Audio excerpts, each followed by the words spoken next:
Hello, everyone. Welcome back for another week of Growing with My Fellow Growers. I'm your host, Jack Greenstock, joined as always by amazing panelists. And last week's host, thank you for covering for me, Spartan Grown. I'm going to pass it over to you first for your introduction. Thank you, Jack. And yeah, no problem, man. I definitely don't want to do that heavy lifting all the time, but once in a great while, I can handle it, I think. We muddled our way through. But I am Spartan Grown. You can find me on Instagram at Spartan Grown, all one word with no spaces, or you could shoot me just an email, spartangrown@gmail.com or russ@gmlarmy.com, and I can help you with your growing or your lighting questions. Well, I'm happy to have you back. And currently, that is all of the panelists right now. So it is just me and Spartan Grown. So we're going to do a little bit of Q&A tonight. So if anybody has any questions, feel free to tag us. And I guess I maybe should delay the onset a little bit because I see some people just now rolling in, and I know not everybody gets here right at the start. And we did start maybe a minute or so late. Hopefully, my connection is going to be stable. My internet, man, AT&T is garbage. I'm going to switch them out as soon as I can because they've been terrible. But anyway, hopefully it stays stable enough through the show that I can keep this going. It looks like it's working all right so far. Seeing people rolling into the chat. I will say, 11 days after cutting clones, I checked my cloner, and I've got a couple of them sprouting roots. I've got some Project V, the Vortex F2, but what most of you are probably more interested in is the Gorilla Glue 4, aka GG4, our former guest panelist, Josie Wales, created back in the day. Great dude, RIP, him and his partners, but uh, amazing stuff still, and I'm happy to have it and be running it. The person I got it from, I went and checked their website today, and they actually don't even have it on their website anymore on Tiki Cuts. Shout out to Tiki Madman, that's where I got it from. But yeah, Josie Wales is the original OG who created it all. I've got a couple of them rooted. And I've got a whole row of GG4, a whole row of Death Star. None of the Death Star rooted, even though like that was one of like the bigger, healthier looking plants. And I took tons of them. I think maybe I tried to get a little greedy and I tripled up on those collars. And I think tripling up was maybe too much. The doubled up collars seemed to be rooting, and the singled up collars seemed to be rooting, but the triple up I think was a little too crowded. So I'll probably go through and retake some cuts of the Death Star. Thankfully, I have a shit ton of them available, just the way that it grew, and yeah, its health and everything. The other thing I'll say about the Death Star, dude, the Ohio cut that I got from Tiki Madman as well, tikicuts.com. Not an ad, but just I was satisfied with this service. So if you want to get your stuff quicker, then Jack's going to get them through the Open Source Cannabis Genetics Alliance. You can pay a higher price and get them direct and probably a little bit better quality, etc. But that being said, the Ohio cut of the Death Star, it smells the most like skunk of any plant I've seen or grown or smelt in a long time. And I was like on this long hunt trying to find skunk. And lo and behold, I get the Death Star cut, not even kind of expecting it to have skunkiness in it. And in veg, dude, I was like, what the fuck? Like it smells Oh like yeah. skunk in my living room right now. Yeah. And I went over to the plants and I was like, holy shit, it stinks like skunk in veg already. And it's the only one in the room that smells that way. Project V has its own smell. Yep. Um, the GG4 has its own smell, and the Moonfog. They all have their own different aromas to them. But the Death Star Ohio cut having that skunk funk, maybe that'll get more people emailing me. Hey, Jack, I want the Death Star cuts as well, whenever those start to Well, root. sign me up for But the Death man, Star. You know I I'm want that. pleasantly surprised. I'll definitely make sure you're going to be, and I'm telling everybody that there's no exceptions to the list because I don't want to like one breeder reached out and they're like, hey, I want that GG4. I heard that you said you're giving them. And I'm like, well, email me at jackgreenstock47@gmail.com. And then I'm going to go through just like everybody else, type in GG4 and then pop up everyone who has the GG4. I'm going to go one by one and I'll email you and get your address and let you know the shipping situation, etc.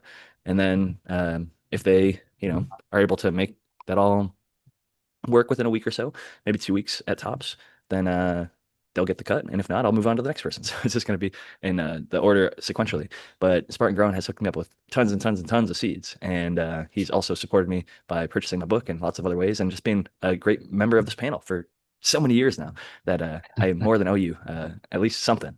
So I'd love to get you a cut of that Death Star, especially as good as it's smelling. And as soon as I get them rooted up, you're going to be on the top of the list. That's a much shorter list, so those people won't be too upset because only like a couple, maybe a half dozen people asked. So that'll be filled out pretty quick, and then I'm just going to be hoarding the Death Star to myself. There I'm you going to be go. that skunk funk smoker over here, just getting stoned off my ass while I wait to introduce my buddy who jumped in about a minute ago as I was rambling about the skunkiness of this Death Star cut. Tao, the American one. Cheers, Tao. Welcome back. Hello, Jack, Spartan, everyone in chat. I'm the American one on the YouTube and the American one underscore with underscore Keens on the IG, and I'm glad I made it. I'm always Party. I don't know. Time just slipped by, but I'm glad I'm here. You're amongst Well, they stoners do and say good friends. cannabis actually has the ability to distort time.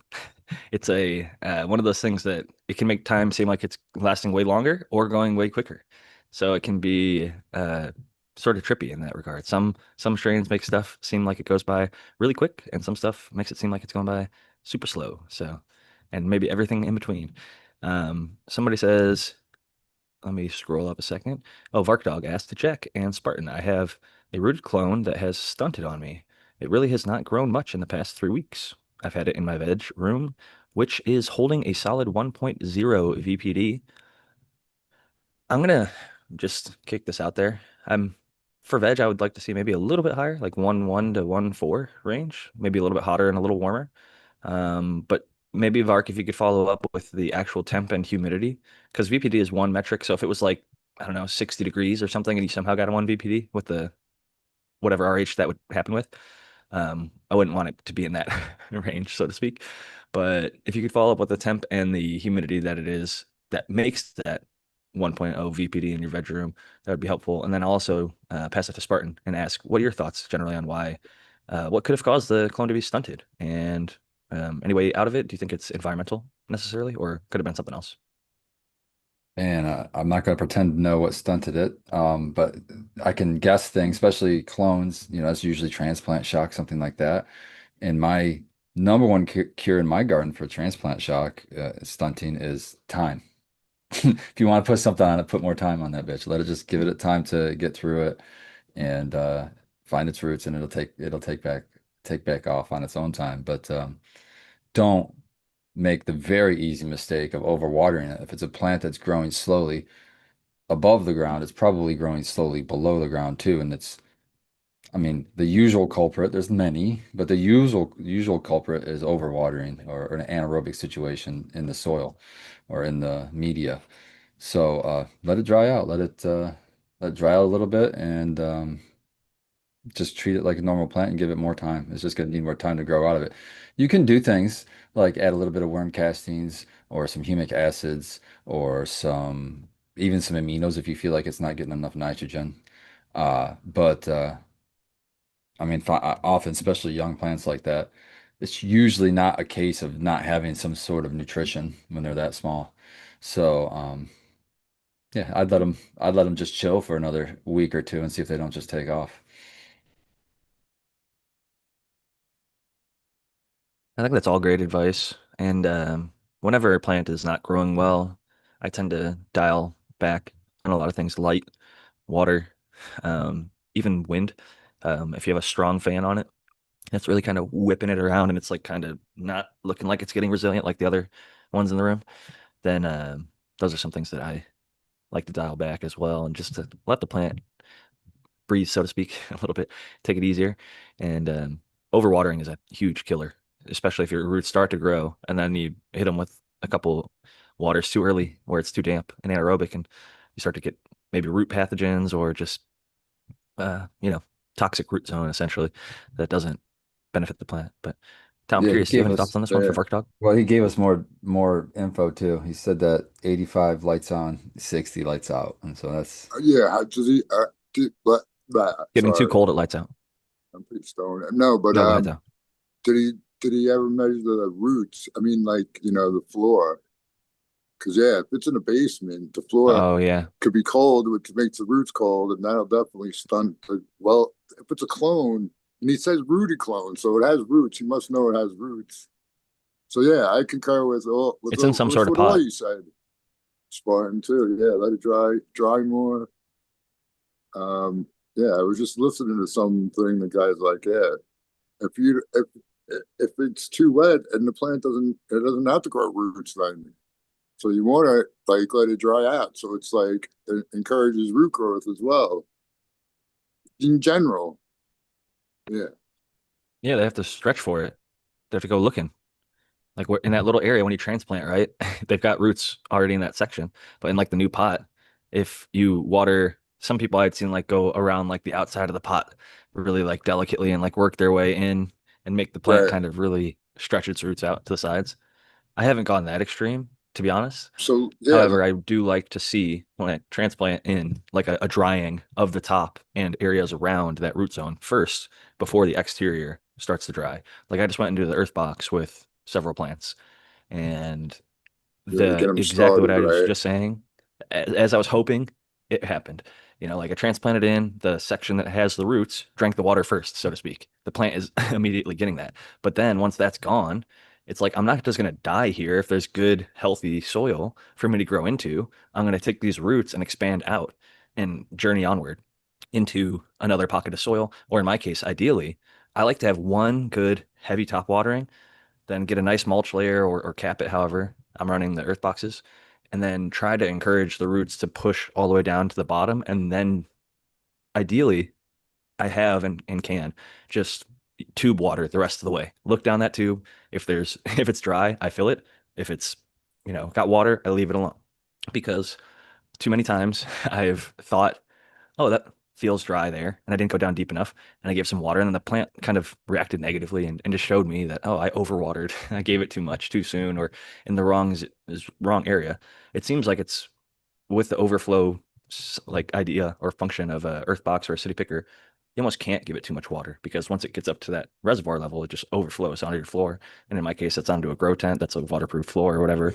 No big deal. I never get to that point. I usually throw in like 1 or 2 gallons at a time, let it soak that up, and then occasionally I'll, in the first couple weeks or whatever, if something looks like it's not developing properly, I have like a little spray bottle that I'll go through and maybe mist or lightly drench certain parts of the soil to kind of encourage root growth and just more even. It could be like how the soil was packed into the earth box. Even if I didn't pack it down just right, like I want to even out a certain area, I'll move some soil over there, pack it down just so it's a basically full, even, like a bed, like a soil bed, like a raised bed, basically. And that's kind of what an earth box is, a little contained raised box, indoor growing. It's like the ultimate separated from nature version of a raised bed. But I've seen them outdoor. Cheddar Bob and some other a great grower out in Mass was growing some fucking killers. I showed him on the show. I was just like so impressed. It was a female grower as well. So I wish I could remember their name, but Cheddar Bob even knew who they were. They were like a Massachusetts grower. Cheddar Bob's in Maine, but yeah, the earth boxes and city pickers absolutely crush from weed to plumerias. Dude, my plumerias are unbelievable in those things. It's just couldn't be happier with that system. Me the same here. I've been using them for years now, and I don't know. I don't see myself changing anytime soon. There was a more clarification. It wasn't 60 degrees at night. It was 60% relative humidity with that 85 temp. He's getting 75 temp and with the lights out, and he has them off the ground. But he said that he very well could That's have not terrible, I would say. underwatered. Yeah, it doesn't sound terrible as far as the I environmentals. That think sounds pretty on point. I would want to keep it a little. Some people say they want a 10-degree swing between day and night. I'm not one of those people. If I could keep it at 78 all day and night, I'm fine with that. Or if it Same. was 82 during the day and 78 at night, I think that's awesome. That's usually how my grow tends to be honest with you, just because Southern California is so moderate temperature wise that it's easy enough to keep it within that couple degree range. And I think the plants right now, I'm shocked because like I'm taking clones off these plants and I got them into the earth boxes and they're growing like a couple inches a day with just like 20 to 30 watts of light in like a 3x3 space. Like I have two timber grow light cobs. I don't even have the little red and blue boosts on at all. Don't have the 730 boosts at all. Just white 3500 Kelvin at like 10 watts per cob. And the plants are just ripping still. And it's just like in good soil and good environment, like they can grow. And granted, it's not as bushy as it would be, but they're still like shooting out clone worthy material, which is ultimately like my goal for the next couple of weeks. Take a couple rounds of clones before I flip them and restart the process. But it is fantastic to see. I will say, I've been getting ads, funny enough, from Athena because I've been consuming a lot more cannabis content again, at least on Instagram. And a guy I went to high school with, he goes by Jay. I think his last name's on there, but JY, I'll just say his last name, like JAY space Y. We went to high school together, and we've actually linked up on Instagram because it was like we saw each other in the space, kind of going under slightly different pseudonyms or whatever. But I think I want to invite the dude on because he represents part of the space, even for like home growing. Because I think he was on We the Growers podcast recently, like a month ago, And fucking his push and the way that he's cultivating, um, he believes in a much higher EC range. And like all of us are kind of on the organic side, especially like if Brandon were here, most of our panel, and especially like now that Dr. MJ is doing his own thing for the most part, he was like our cocoa guy and like that representation. We had, Noah does some stuff with, in the past, he was more on the synthetic or synganic, but even at this point, he's pretty much organic and just spoon feeding some organic nutrients to it. So we're at this point a little bit biased and pigeonholing ourselves into that organic side. And I know that we have people in the community that are like we nerd DWC that often pops in, and we have a lot of other people that pop in. But I would say a huge portion of our community is organic, and I think it's good. Even though Spartan has, to his credit, he's been doing DWC himself, Yeah, so it's not like he's a one-trick pony. He does a little bit of it all. And at the Trichome Forge, you guys are doing cocoa, if I remember correctly. yeah, yep. So you've Okay. got a little bit of, uh, you know, your your foot in all the different pools, and you've got lots of experience with each one and being successful in each one. Because if somebody says cocoa sucks, but I look at their cocoa grow and it's garbage, and then they go to their organic and their organic grow looks amazing, of course they're going to think cocoa sucks because their organic was amazing and their cocoa sucked. And maybe they didn't get to the point where their cocoa was at like a 10 out of 10, like their organic is a 10 out of 10. But I'm not the organic versus cocoa guy. I'm the let's do this every single possible way as best as possible. And so Agree in with so you. And doing that, I found most success. oh, Sorry, go sorry. ahead. No, I was just gonna say, and like I was in that same mindset, but see, I started out my first grow ever was cocoa, and I started out growing in cocoa when I was a caregiver, and I eventually, after a couple of years, made the switch to try some organic growing. Um, and obviously, as time went on, I got to be a better gardener. I didn't get to be worse, so because I got the passion and I wanted to be better, and my skills improved. And so as I was growing with Learned organic. about the plant generally. Exactly. And so as I grew with the plant, and I mean, I grew many years, depending on everybody's perspective, I guess, maybe not a lot of years, but in Coke, I mean, in organic, before I even decided, hey, why don't I get that old DWC bucket out? Or why don't I try, cocoa again? Because it dawned on me that maybe it wasn't the cocoa that was crap. Maybe me as a grower, my first grow might have had something to do with it being not as good as my organic. So I wanted to see for myself. I wanted to see if, okay, now that I have this knowledge, if I go back to cocoa, is this that'll give it a fair shake, right? And then lo and behold, cocoa looks great too, right? So that kind of is what sparked it in my mind. Like, you know what? It doesn't matter the way it's grown. It doesn't mean it's going to be better. It's the grower themselves and the knowledge that they have and how they grow that's going to help grow that plant well or not well, I think. There's definitely more It's forgiving. so funny you say that because I had a buddy growing in cocoa, and I had been trying their product, so I knew their lights, their nutrients, their media all could grow fire, right? So my first grow, I grew like decent to good. What a lot was, I would still say to this day, better than what I'm finding in the dispensaries, unfortunately. I would probably say it was like a 6, 7, maybe an 8 out of 10, depending on which bud you smoked, grow. But for my first run in cocoa, I was like, decently satisfied with it. I got a lot to smoke and it was okay. But I saw what my buddy was doing. He was hitting 9 and 10 out of 10s consistently. And I was like, okay, there's more out there. I could do this differently. I can improve my technique. It was me. And like even got like the same cuts he was growing. And then I was like, all right, and now I can dial this in. Like, oh, I grew that stuff to the point that I gave it to him and he's like, this is as good or better than mine type thing.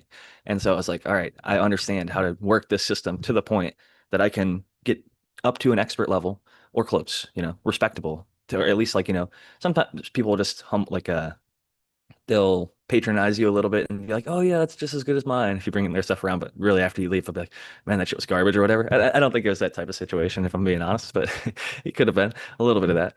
But the one time he asked me for more of a certain strain, so that was a good indication. It wasn't one of the cuts that he had. It was something that I had grown from one of my buddies, but he was really interested in it, and he asked me for it. And I obviously hooked him up with some because he'd given me Oh so man, much that's the knowledge best over the compliment years. right there, man. You get another grower saying, "Hey, can I get some of that?" You're like, "Okay, that's some good stuff then."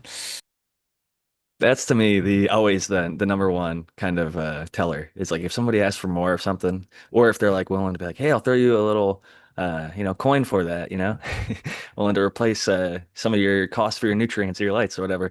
That's really the ultimate, hats off to you and keep it growing, right? Keep going, keep that clone alive, and keep growing it how you're growing it. kind of thing.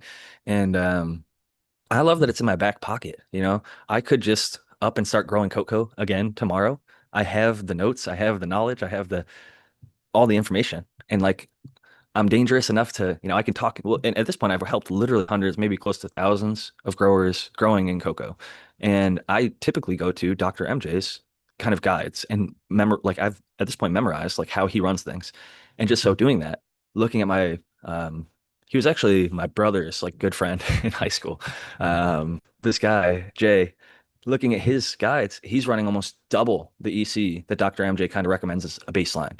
Like Dr. MJ would say like 1.5, 1.6, I think is roughly the range, like 1.2 on the low end, like 1.8, 1.9, maybe 2 on the high end, but like not much higher than that.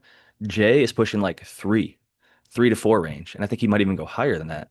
And granted, I will say caveat because I think We the Growers itself might even be a nutrient company sponsored podcast. I think it's It's by well, Athena yeah, Ag. yeah, Um, Athena's podcast. He works for the nutrient company or no? I'm 99% sure he's on the ad. You know, I'm getting Oh Instagram yeah, ads and it's like so with Jay, you know, I'm like, but with that yeah, said, I think it's maybe it still wouldn't hurt, interesting but because maybe it's there's a no different, benefit either.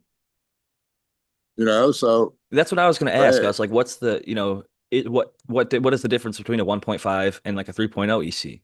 Like what benefit do I gain by running double? If I can get away with 1.5, why run 3? Like what are you seeing in that? And like how are whatever you minimal achieving? extra you could get He's out of doing it, dry backs and that's different what it, stuff.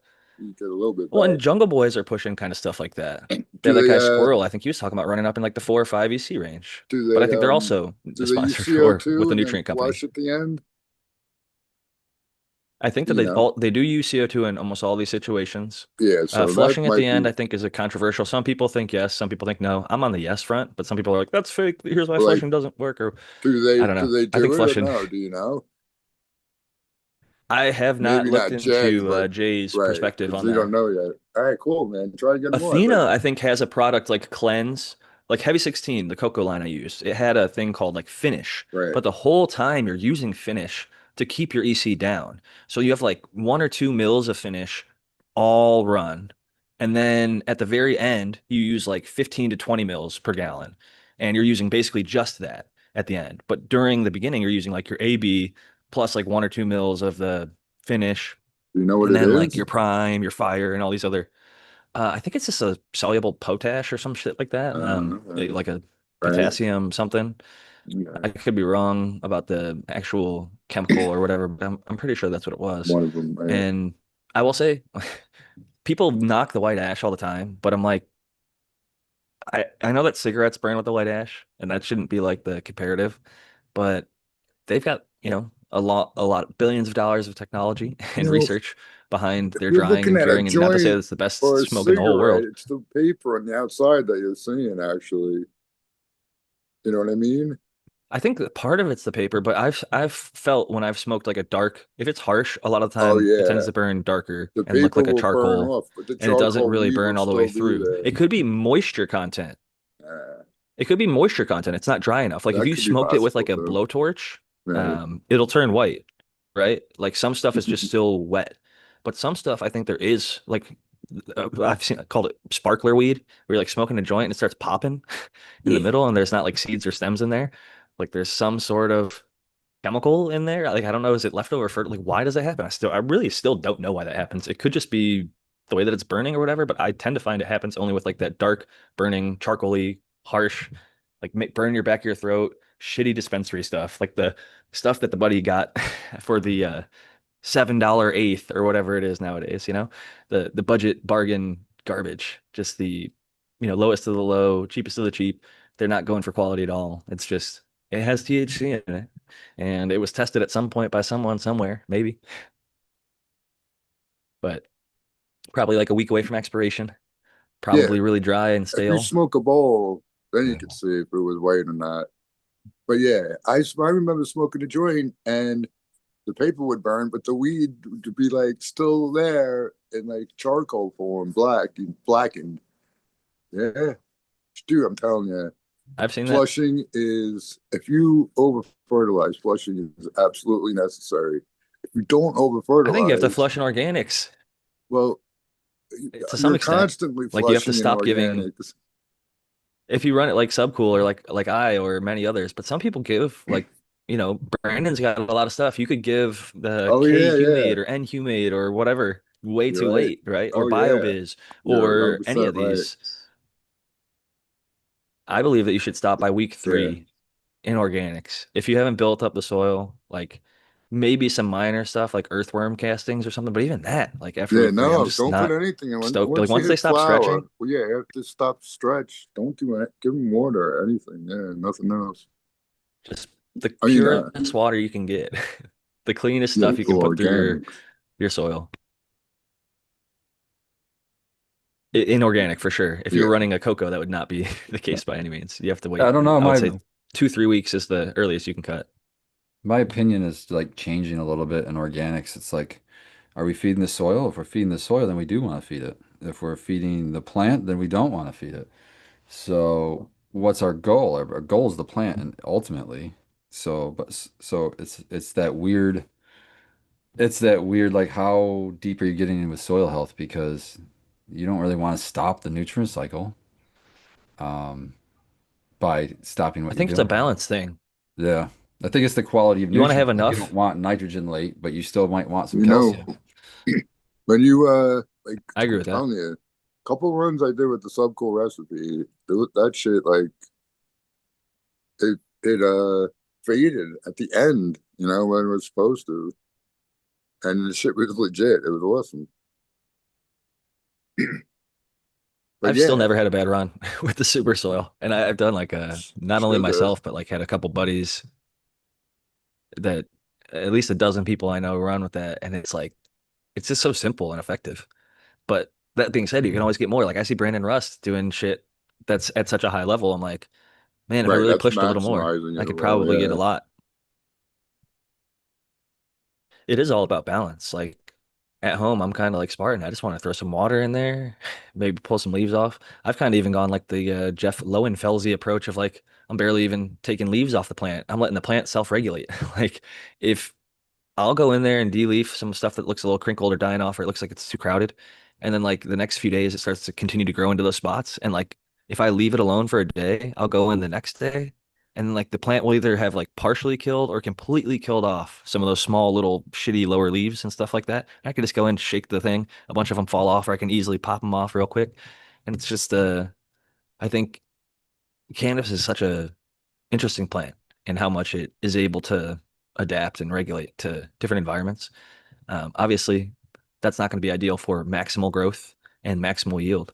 But if you're in a situation where you can't spend, I feel like a lot of people think, oh, I can't grow or I'm not going to start my grow back up because I don't have enough time. And I was in that situation for a while.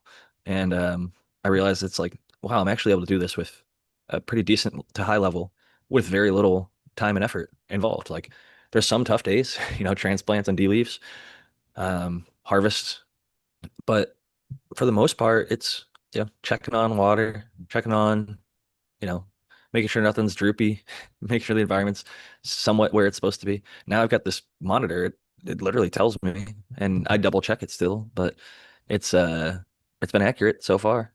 So far, so good. It'll be good until it's not. And I'm sure eventually it'll fail. And then I'll be like, oh, time to get a new one or fix this one. But I think I gotta call out all the Vivo Sun growers out there. If you're a Vivo Sun grower using the Grow Link controller, Jack Greenstock is in the top 99 or 100% of grower environments, and I'm barely putting in any effort. So step it up. You got to match what I'm at because He I just so could do happens to live better, in and paradise, I know but you that's can do beside better. the point. He spends his entire budget to live in the most idyllic area to grow. But you know, yeah, I'll say this: like in the Vark Dog situation, you don't have to make it go from Ohio to San Diego, but you could get like a heat mat or something like that for the root area if it's going to be too cool. Or you could put a small heater, like I think Vivo Sun again has little heaters and little air conditioners and stuff like that that can now slot into the grow and not a huge expense, but it's just enough, like a radiant heat. Some people will be like, I'll run a CMH or an HPS during the winter. And I'm with kind of Spartan and others on this one and saying like, I'd rather run a heater to get my heat than less efficient light that pumps out a bunch of heat from maybe a less ideal area. Like with my heater, I can set it up in an area where it's not right next to the exhaust, right? It'd be like setting up an air conditioner right next to the exhaust vent. You don't want to blow it in there just to have it pulled out. You want to set it up as far away from the exhaust as possible so it can get through the maximum number of plants or next to the hottest lights or the next to the hottest device that you have. If you have like a big group of cloners or something that's pumping out a bunch of heat, just cycling water, the pumps and things like that, making heat, you want to efficiently move that away. And it's fun to see how little you can get away with at the same time, but properly getting your stuff dialed in as you start to know and grow. Ohio is going to be Ohio. Michigan's going to be Michigan. I'm going to say expect maybe slightly hotter summers and slightly colder winters. That's been the trend for the last my lifetime. So it seems occasionally we'll have a mild year, but yeah, we're getting a little bit hotter and a little bit colder on the extremes. So I've always thought over and slightly over engineering. They don't build a bridge just to hold enough weight so that it can hold all the cars that go across it. They build it like 4 to 10x the strength that they ever think the load will be because they don't want that thing to fucking collapse.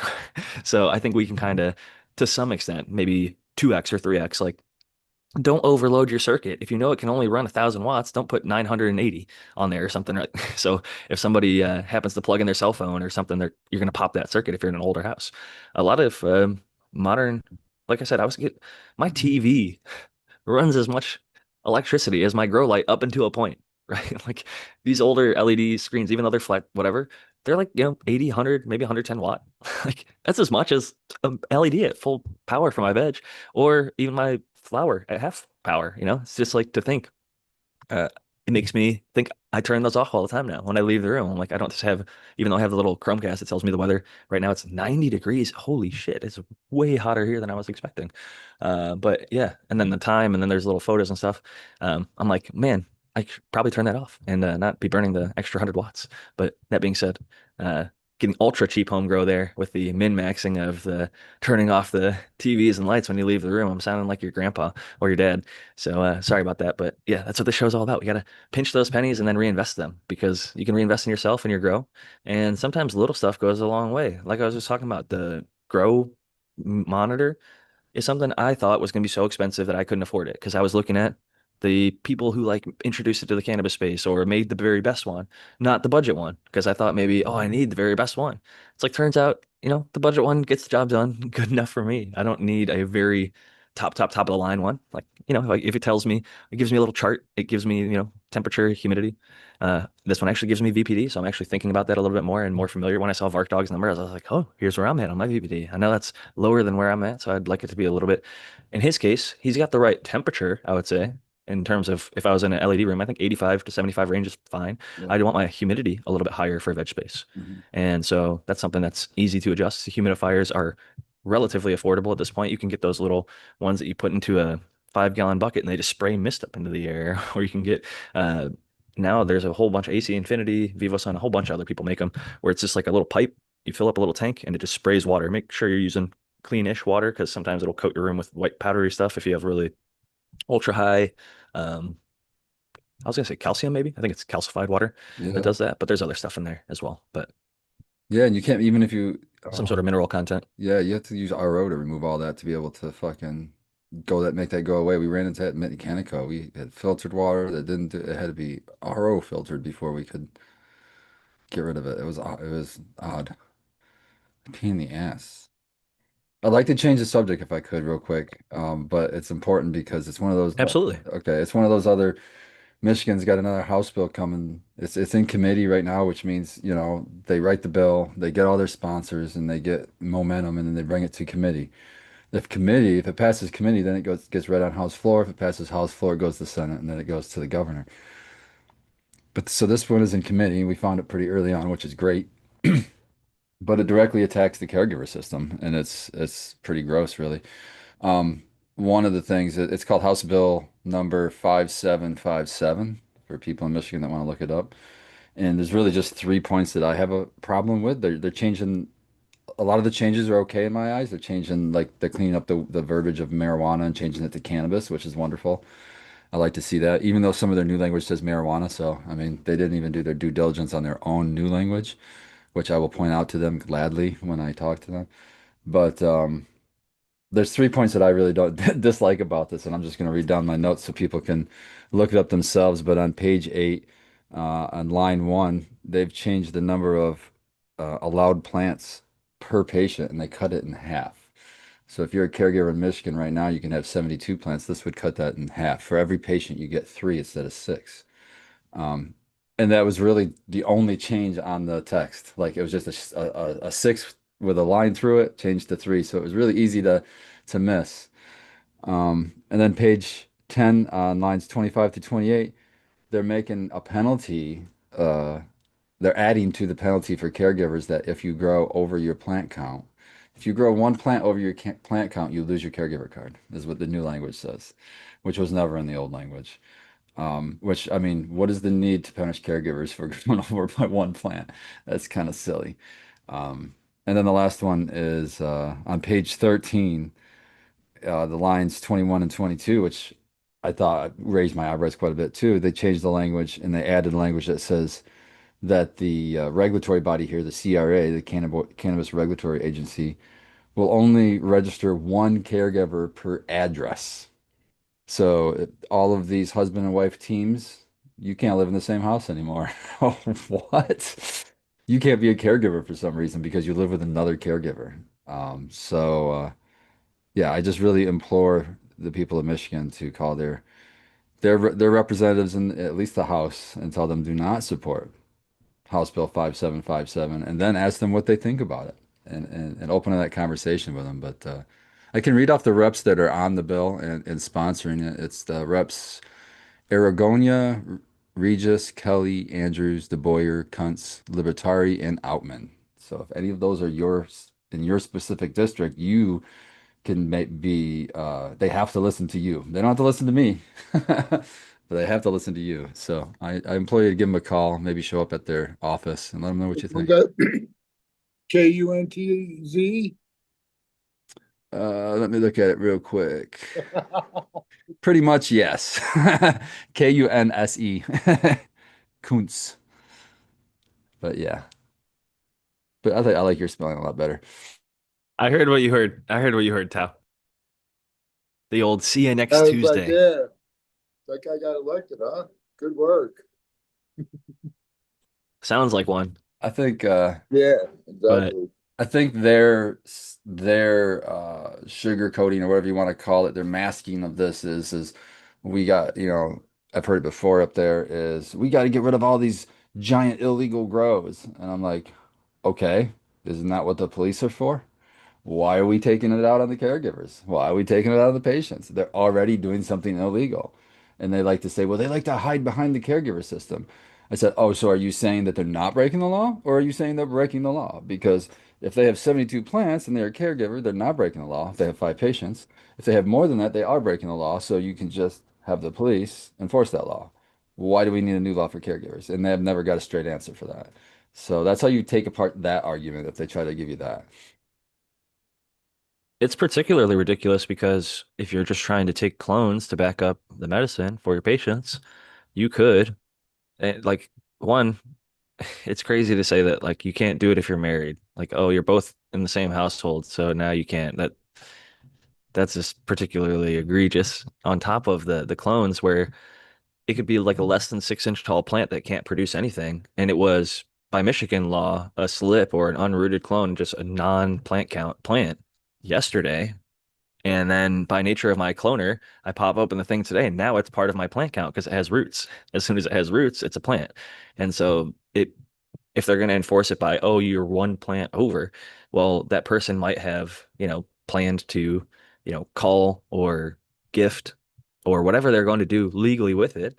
But it's just like being within one, like it's so petty. It's like they're not harming anybody. It's really just trying to force and encourage people to go into just the one market. And like you said, there are a ton of unregulated grows that don't even bother with the caregiver system. They're just doing it in the, unregulated space. They're not paying for a caregiver license. They're not paying for anything. They're just going to do it how they're going to do it. You know, um, Old school style, unregulated market ways. And if they want to go after that, they can go after that. But I think even those, like, show me the harm. Who are they harming? Who is the victim? I guess other than the market, the marketeers, the taxpayers, or whatever, the state not getting as much tax cut as they would like. But Yeah. if that's your case, like I've always gone back to the prohibition was beat down by one very simple technique. They made a 1% tax for like a decade, for the first decade.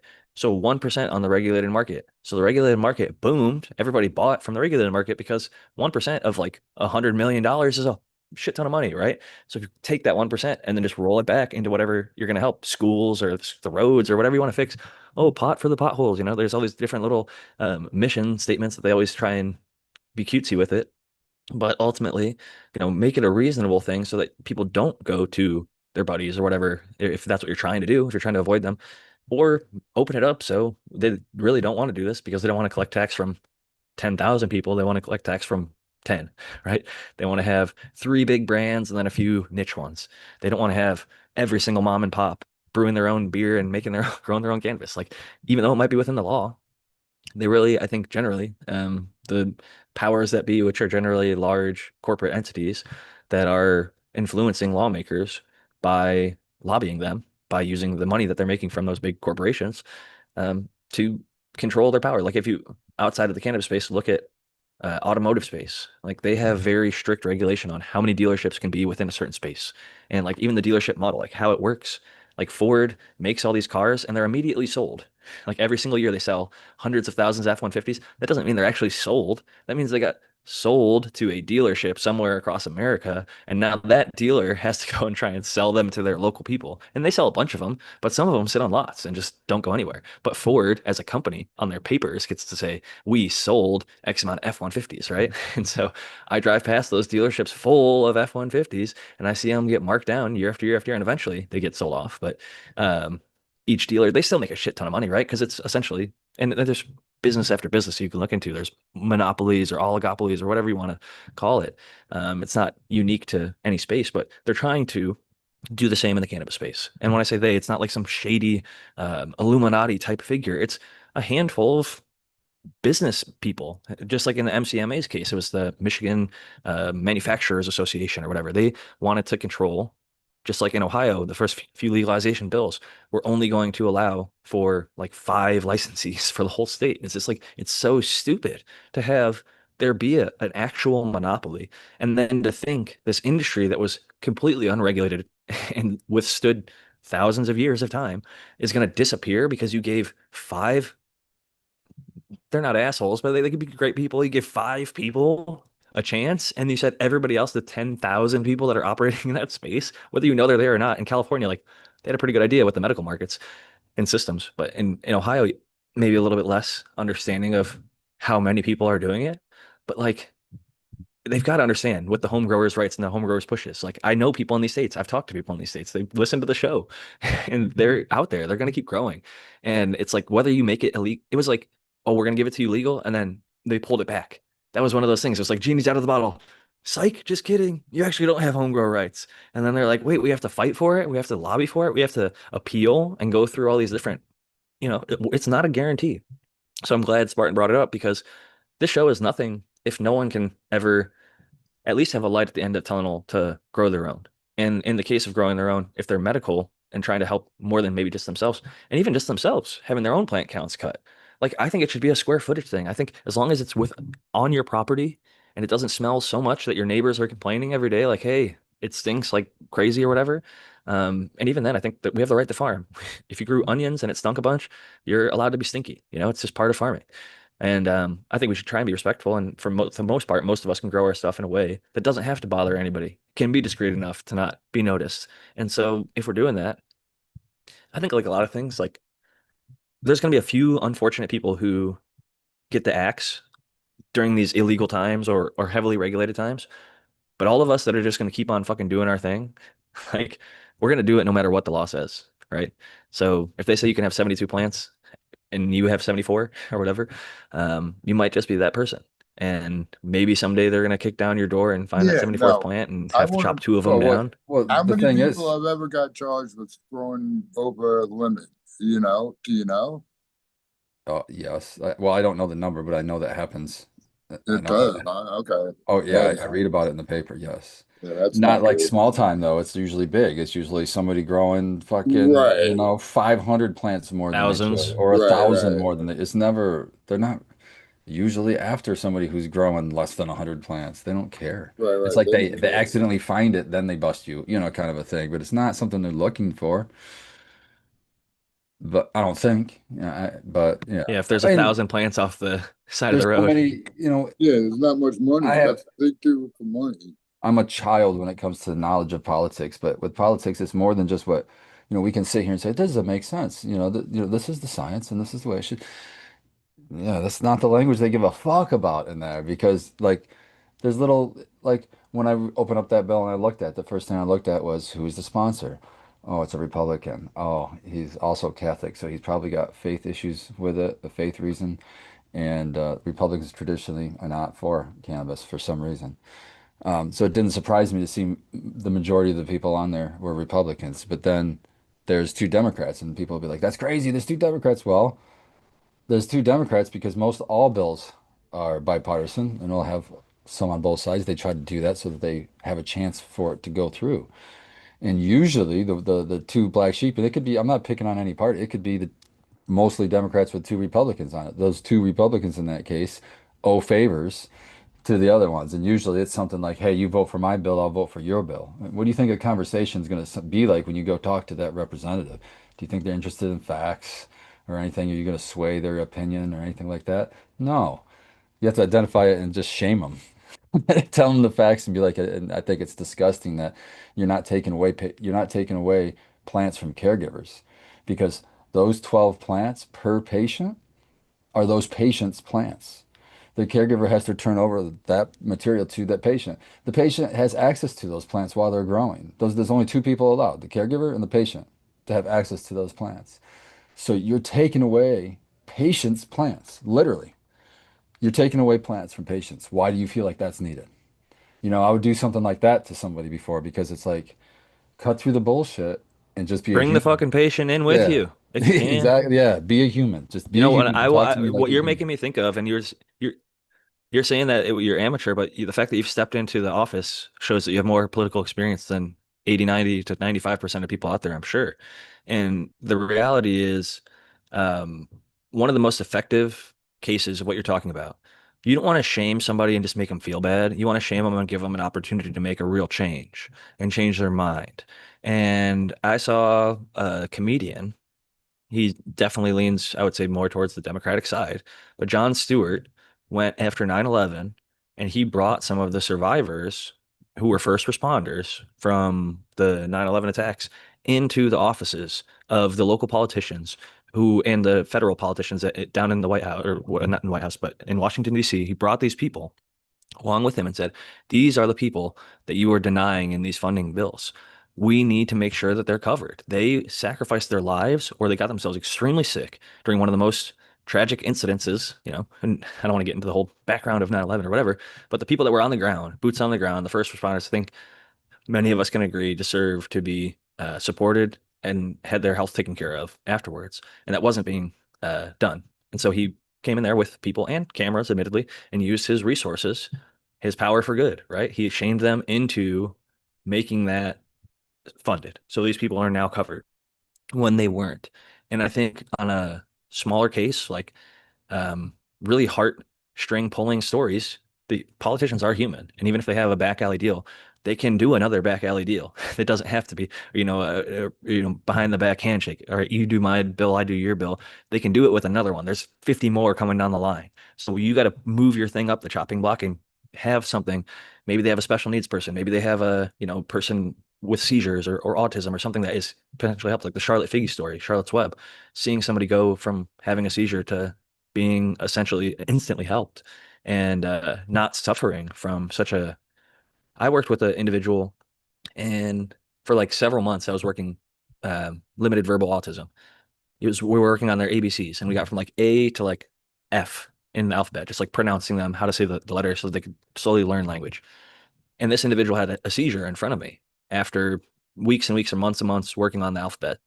And everything that we worked on was like wiped clean from this individual's brain. Like he no longer knew the A, B, C, D, E, F, G, whatever. It was gone. And we had to start back over from block A, you know, and it sucked. And he was okay physically, but mentally it took him back weeks and months of hard work that he had to grind really hard through. It wasn't fun, but it was helping him get better. And if we can use cannabis to prevent that from happening, I have another client who had a few seizures while he was traveling during like heat and just didn't wasn't fully hydrated, wasn't fully rested. And for a long time, we had to be very careful around water. We were like swimming and paddleboarding and doing all this stuff. And it's like at any moment you could just pass out or whatever. And I was like, we have to consider some of these things that could potentially help because for some people they do. And I have another family in this area that tried Epidiolex and like this all the way up to that point, and it didn't help their child seizure. So like some people it helps a ton, some people it doesn't help at all. And I just think that people should have access to trying it. They shouldn't have to move from Michigan to Colorado or whatever like people were during that era. I think the right to try has been pretty substantially accepted now in all 50 states. So even if your state doesn't have um, cannabis legalized, if you're in a very dire situation like chronic illness or something like that, you're more able to try certain medicine, even if it's not regulated and approved yet. Because I think waiting for something to be approved for a doctor to have it as a tool is just kind of crazy because the FDA approval process is very, I'm glad that it exists, but at the same time, it doesn't work well with natural products like cannabis. And I think both should be able to be used. And a lot of doctors I've seen and worked with and know people that work with doctors that have good success with them use a bit of both modern science, modern medicine, and the old school ways like Ayurvedic medicines, cannabis, natural healing remedies, things like that. It's not all just cannabis, but mindset, diet, um, motion, getting moving. If somebody's stagnant, that can be really terrible on the body. And like I hurt my ankle a few months back at a trampoline park, and the other morning, I was like, oh man, my ankle's hurting real bad. It's like thinking I wasn't going to be able, I had an active day ahead of me. I was like, shit, I'm going to have a hard time getting through this. But as soon as I started doing all that stuff, my ankle started feeling better. It's like, oh, I just needed a little bit of motion is lotion. People laugh when I say that, but it's like, by moving, you're getting your blood moving. You're getting new blood Oh, to that area. You're getting new that's oxygen to that proven. area, and you're Yeah, healing your that's body a little science. bit. I remember when I was way more into weightlifting than I am now, we'll say. But yeah, that was the science kind of behind building muscle even. You tear it down before you build it up, and that just builds this lactic acid. And if you don't move that muscle, it just sits there and it fucking hurts. It hurts. But if you actually move, you get back in the gym and you start moving around, yeah, that feels way the hell better because all the blood rushes to those muscles and it actually flushes all that away. Yeah, walking off works, man. Definitely I was 100%. gonna say the walk it walk off. it It's old school, but it worked for so long.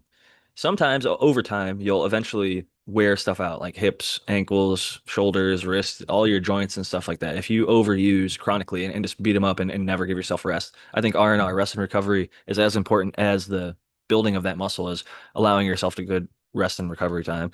Something that I found kind of funny going back to that bill is it's so easy, especially in the days of Chat GPT or any other AI service or whatever, even just basic Microsoft Word, fuck it, free, Open Office Apache Word, the free version of Microsoft Word or whatever.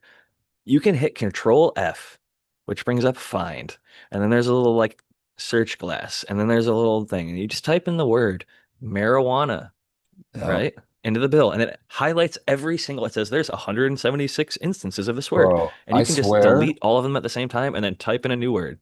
I swear to you, bro, it looks like look it up when you get time, but it looks like their edits were written by ChatGPT.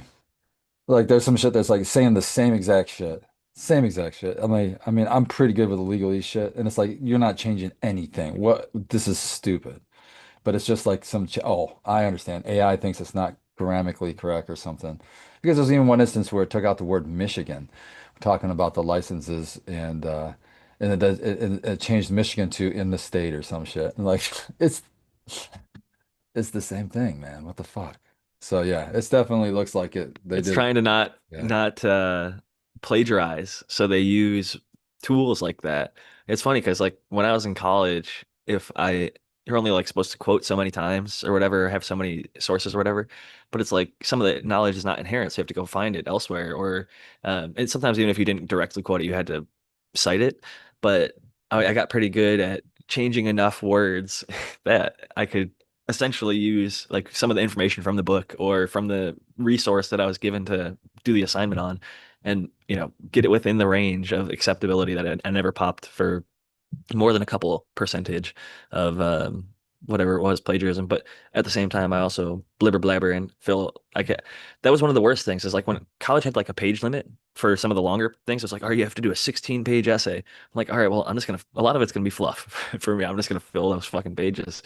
But the one that was almost more challenging for me was like, all right, read this 30-page research paper and then summarize it in 2 pages, like maximum, like 12-point font, double spaced. I was like, holy shit, I gotta turn 30 pages into that and describe like all these different sections, like of a very highly detailed experiment. Like it's a lot more difficult. Sometimes I'd go from like 4 down to 3 and then whittle it down to 2, like slowly. But I wish I would have had AI resources because like now in my email, it'll be like clean it up. You just like swipe over and it'll like give you like an option of like an AI version that's like slightly better than what you had said.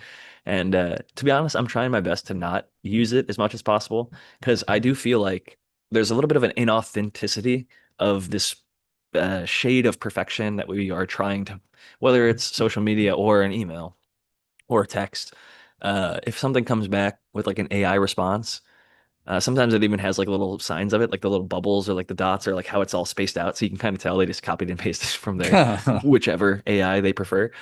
But it's just funny to like, realize that as an independent thinking human being, if you just hang on to your own thoughts and formulate your own thoughts and actually think stuff through, you're going to be better in a lot of ways than so much of the competition who's just riding off of because you can also use the chat GPT. It just doesn't need to be your whole answer. It can inform part of your answer. You could be like, okay, I use chat GPT and Grok and Gemini and regular Google, and then I just Yeah. use my own personal experience, my own life experience, my friend's experience, my past whatever, and my gut, my intuition, or just whatever I've felt with all those resources, combined into one thing, we get to a place where we can better understand maybe sometimes than the resource that we're pulling from.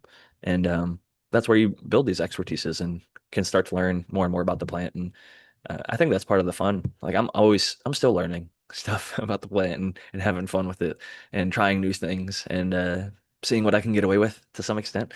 And also just going back in time. The Death Star is one that I had flower a couple times, but I've never actually grown the Ohio cut of the Death Star. So I had some really good versions of it when I had the flower back in the day. So I was like, man, I'm excited to get my hands on this cut.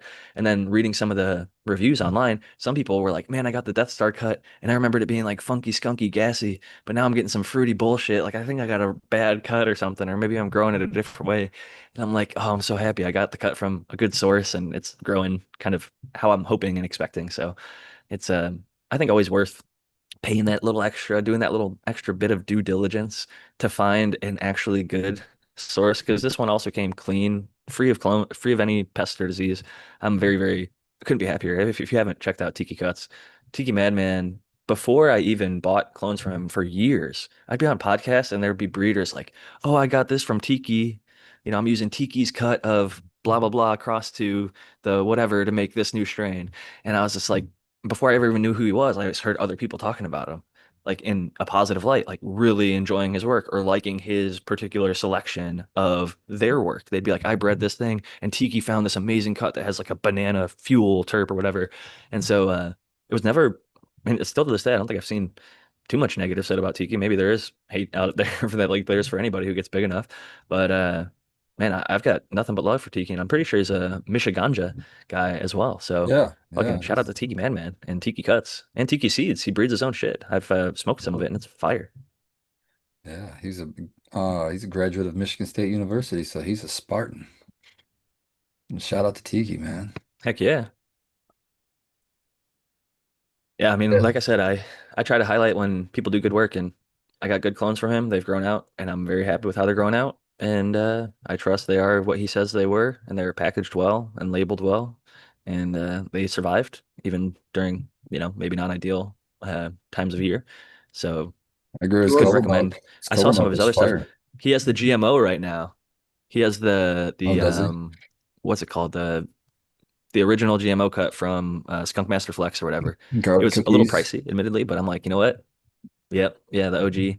I commented, I think, on that episode when I think it was last episode. You guys were talking about it, and you were correct. You think you said it was garlic cookies, and it is from Mamico Seeds or whatever. Yeah, I think they're a Mamiko. European or Spanish breeder or something like that.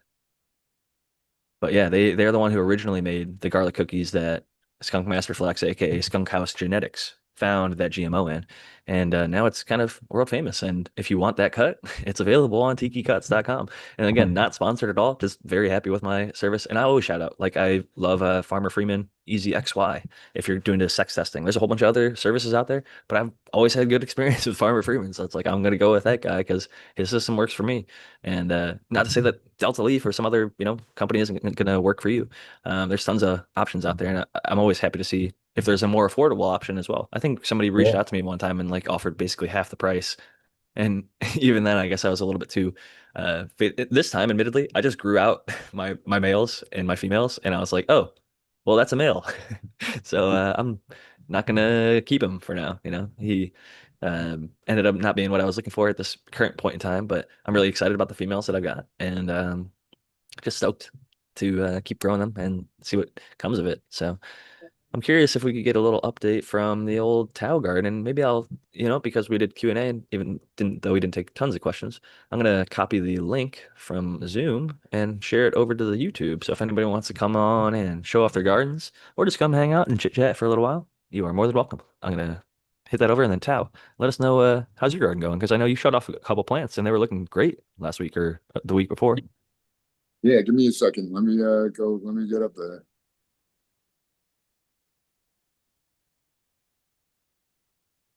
And by up there, he means on his spaceship. It's the top deck. It's like where he likes to grow at. He's down on the bottom decks right now where he's recharging so he can live forever. Dave Martin says, does Michigan have a tiki lounge? Also be good for winter. I think Dabby Hayes, I'm not sure. Dabby, if you're in Michigan, they're talking about like the limits, and they weren't sure how much they could have. He said the law only says that if you're 21 and older, you can legally possess up to 2.5 ounces. Yeah, that's all true, but looks like you're reading under the rec law. And if you read past towards the end, I believe, I'll have to look it up to get the exact like area of it. But it says that if it's cannabis that you've grown yourself, you can have it in your house, but it has to be only in a locked space, only accessible to you. And it's like it says up to or exceeding 10 ounces. So it's pretty much an unlimited amount if you can say that you grow it yourself. And since outdoor is an option, and if you have land, that's oh, you're in Ohio. Yeah, sorry, you're screwed. Ohio doesn't love weed like Michigan does. That's why y'all drive up here and clog up the highways when I'm trying to drive through. And they have the construction too, because y'all up here messing up my roads. Mm, I'm an angry Spartan now. I think that's partially the heavy amounts of salt and freezing and unfreezing and rain and all the different shit that you guys get all throughout the year that fucks up the roads too. But But the the traffic salt is comes from partially. the fucking people from Ohio though, because they're in here fucking crying when they have to leave. And they got to go back. We're so salty about. I will say one of the Michigan teams is, I think, in the Final Four. My wife is a big Hey, Arizona fan, U of A, and the not Spartans are in the Final Four. I'm pretty sure. yeah. Maybe they Yeah, lost today or something. I congratulations don't to know. them. I'm not so against the U of M so much. I'd like to see them win as well, but not against Michigan State. I never like to see them win against Michigan State. Michigan State was sick at basketball for a little while. They had, I don't know if he's still the coach, but Tom Izzo, They and still he have them. came to one of my Yeah. high school games. He recruited a guy that we played against, and one of our guys went to Ohio State and ended up like leading the NCAA in blocks. Dallas Lauderdale, fucking cool dude. Ended up playing a little bit of Euro ball, but fucking dude dunked on me so hard when I was in eighth grade. He was like a senior. I was up there playing, and I caught a knee to the chest, dude. And Oh, man, when it's like 6'10", all bone, Dude, straight knee to the chest, uh, it was rough. But anyway, we got a much can more you hear me enjoyable now? topic and thing to look at here. We got Tao's Garden. Yeah, I Yeah, can hear you well, now. this tall Looks like one they're in over flower. here, you see that she's hurting. She got over dried and she's hurting right now, but hopefully she'll be a bounce back. But the other two, fine. And yeah, I really didn't pluck too many leaves off. I did The see back right looks a little hungrier. Front Well, left and yeah, and back left all I look sprayed nice them and down with water lush. earlier today as soon as the light came on because I tried fully feeding this one some, filtered earthworm casting. So hopefully, yeah, but she definitely got hurt. You can see the coloration, right? The different color between that plant and that one. Yeah. Yeah, for sure. How many are in A here? little bit light. It's three. There's one, Oh, okay. I thought there was more than that. It two, looks like maybe four or more. and then this third one is that tall one that like I pretty much just bent her over a little and she stayed like that. Can you pan down and like shoot from the root zone area so we can see what they look like from like the bottom up? Yeah, yeah, I can try. Hold on. Working out. We're seeing if even though you don't age, see how those knees last. Yeah, Making you get down low. I could definitely get down low, no problem. Make it drop it low for the shot of the There's just not a lot under of room. canopy. Yeah, yeah, there's a lot. Oh, okay. Yeah, yeah, yeah. Wow. What size pot? 7 gallons? Yeah, I guess like the seven and a half or whatever. And then this thing, Nice.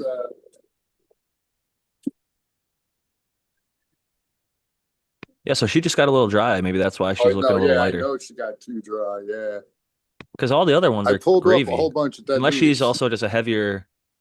Do you think she's a heavier feeder at all?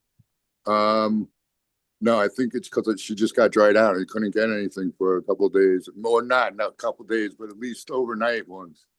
Maybe I don't know. Yeah, because she All looked I know, like a couple weeks back, they were all the same. They were all looking yeah, roughly equal. yeah. She definitely drank more water. She was a bigger plant, though. I should have been paying more attention. That's what happened, to be honest. Yeah, I was gonna And say it looks like she stretched you, out a bit. I took She's out a a whole bunch of beast. dead leaves. Like you guys didn't see the horror that I looked at. I cleaned her up. So It hurts, but sometimes we can bounce back. There's still a but lot I'm of good telling stuff you, left behind. yeah, I'm telling you, yeah. I I had a still Oh, power think it's a outage bad, recently, and but even this one in the corner is getting a lot taller than this one right here, and they're all different. So that's something. stacking up. so these are all from seed then? Yeah, they're all from seed, Okay, yeah. all from the same batch of seed. Yeah, and those What's tall the ones on the strain edges again? might just be, I mean, most grow lights fall off PPF on the edges. So it might just be they're just, if those same plants were in the middle, they might not be so. Stretching up. Yeah, and I Yeah. don't. It was drier. Now it's not going to be as dry with the heat being off. But that's why I didn't go crazy taking a bunch of leaves off. But this one definitely got hurt. But hopefully she'll continue onwards. But yeah, that's pretty much what I had. They're looking good. What was the strain? It was that chocolate tie by Cheesequake, and there's not much smell on them yet right now, to be honest. That one a little Play-Doh. That's about it. Play-Doh smell. Yeah, Could see the Play-Doh developing into that chocolate, I a could little bit of be. a Yeah, and the chocolate a We'll lot of see times what comes happens, off man. pure too. That's the thing with the Definitely see chocolate what I keep happens. hearing. And I'm gonna, like they say, it is a cure the thing. chocolate comes out in the cure. So I'm gonna put some in a jar and leave it forever and see what happens. But yeah, You got to do like 5 jars and try like 5 techniques. You there got to do you one go. like under Five pressure, jars and just keep different ones. Try different get one ones. real hot in your car, just Hmm. leave it there.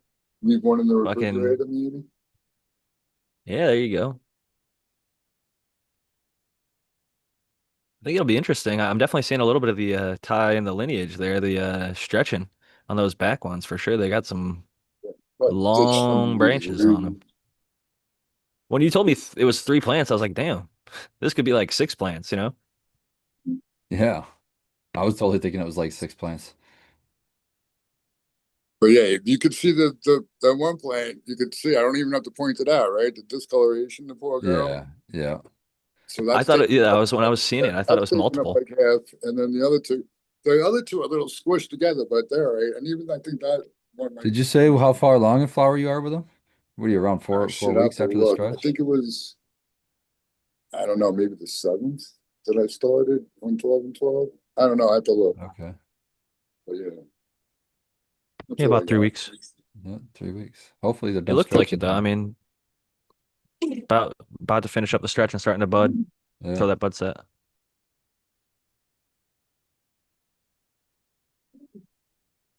That happens with my vortex too. It's like my Project V's when I grow those and the vortex. It's like the first couple times I grew it. Normally I haven't been doing shit when I flip it. I just flip it and let it rip. And when I grow those, I flip it and top dress that motherfucker because it's always by the end of stretch hungry as shit, like looking like it's yellowing out and looking Oh, for and you know what nitrogen. else? To be honest, I don't even think it was 12 and 12. Think I'm giving them less than 12 hours of light. Oh, really? Yeah, Okay. yeah, yeah, I So think that's so. probably giving a little Because more stretch too then. and it's getting hot too right now. It's starting like there's days where it's really hot and days where it's Yeah. really cold. Like, yeah, you're in Michigan. You It's know been exactly swinging. what I'm Yeah. talking about. It could happen 3 days and be up. Yeah, crazy. So Yeah. We have 67 tomorrow. So I'm looking forward to that. It's been like 34. So I'll take 67 all day over 30s. Doubling it up. Yeah. Damn near. Yep. yeah, I'll take that too. I don't have 60s anything in is my bar right now. that's decent. 60s I'll is take 60s all workable. day. Yeah, 60s or you could 70s. work that I'll without even heat. compensate and say 70s. Even I don't like past 75, but I'll take in 70s. If you could lock it in, I would deal with it. Past 75, you're too hot.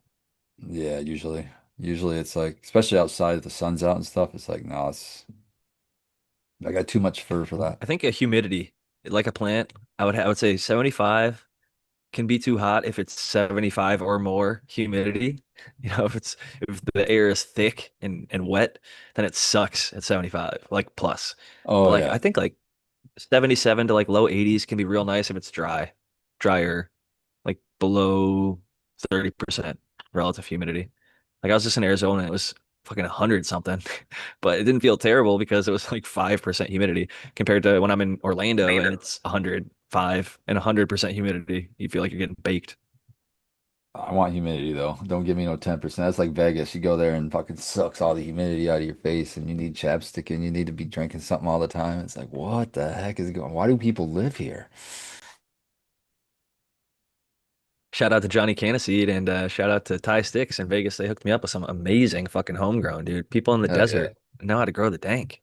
Fuck And yeah. I got spot. You actually told me that Ty recognized me because he was like Instagram was filtering him out because I hadn't met Ty yet, so I don't think I was following him. So when somebody messages you and you're not following them back, it just puts it into like a separate category.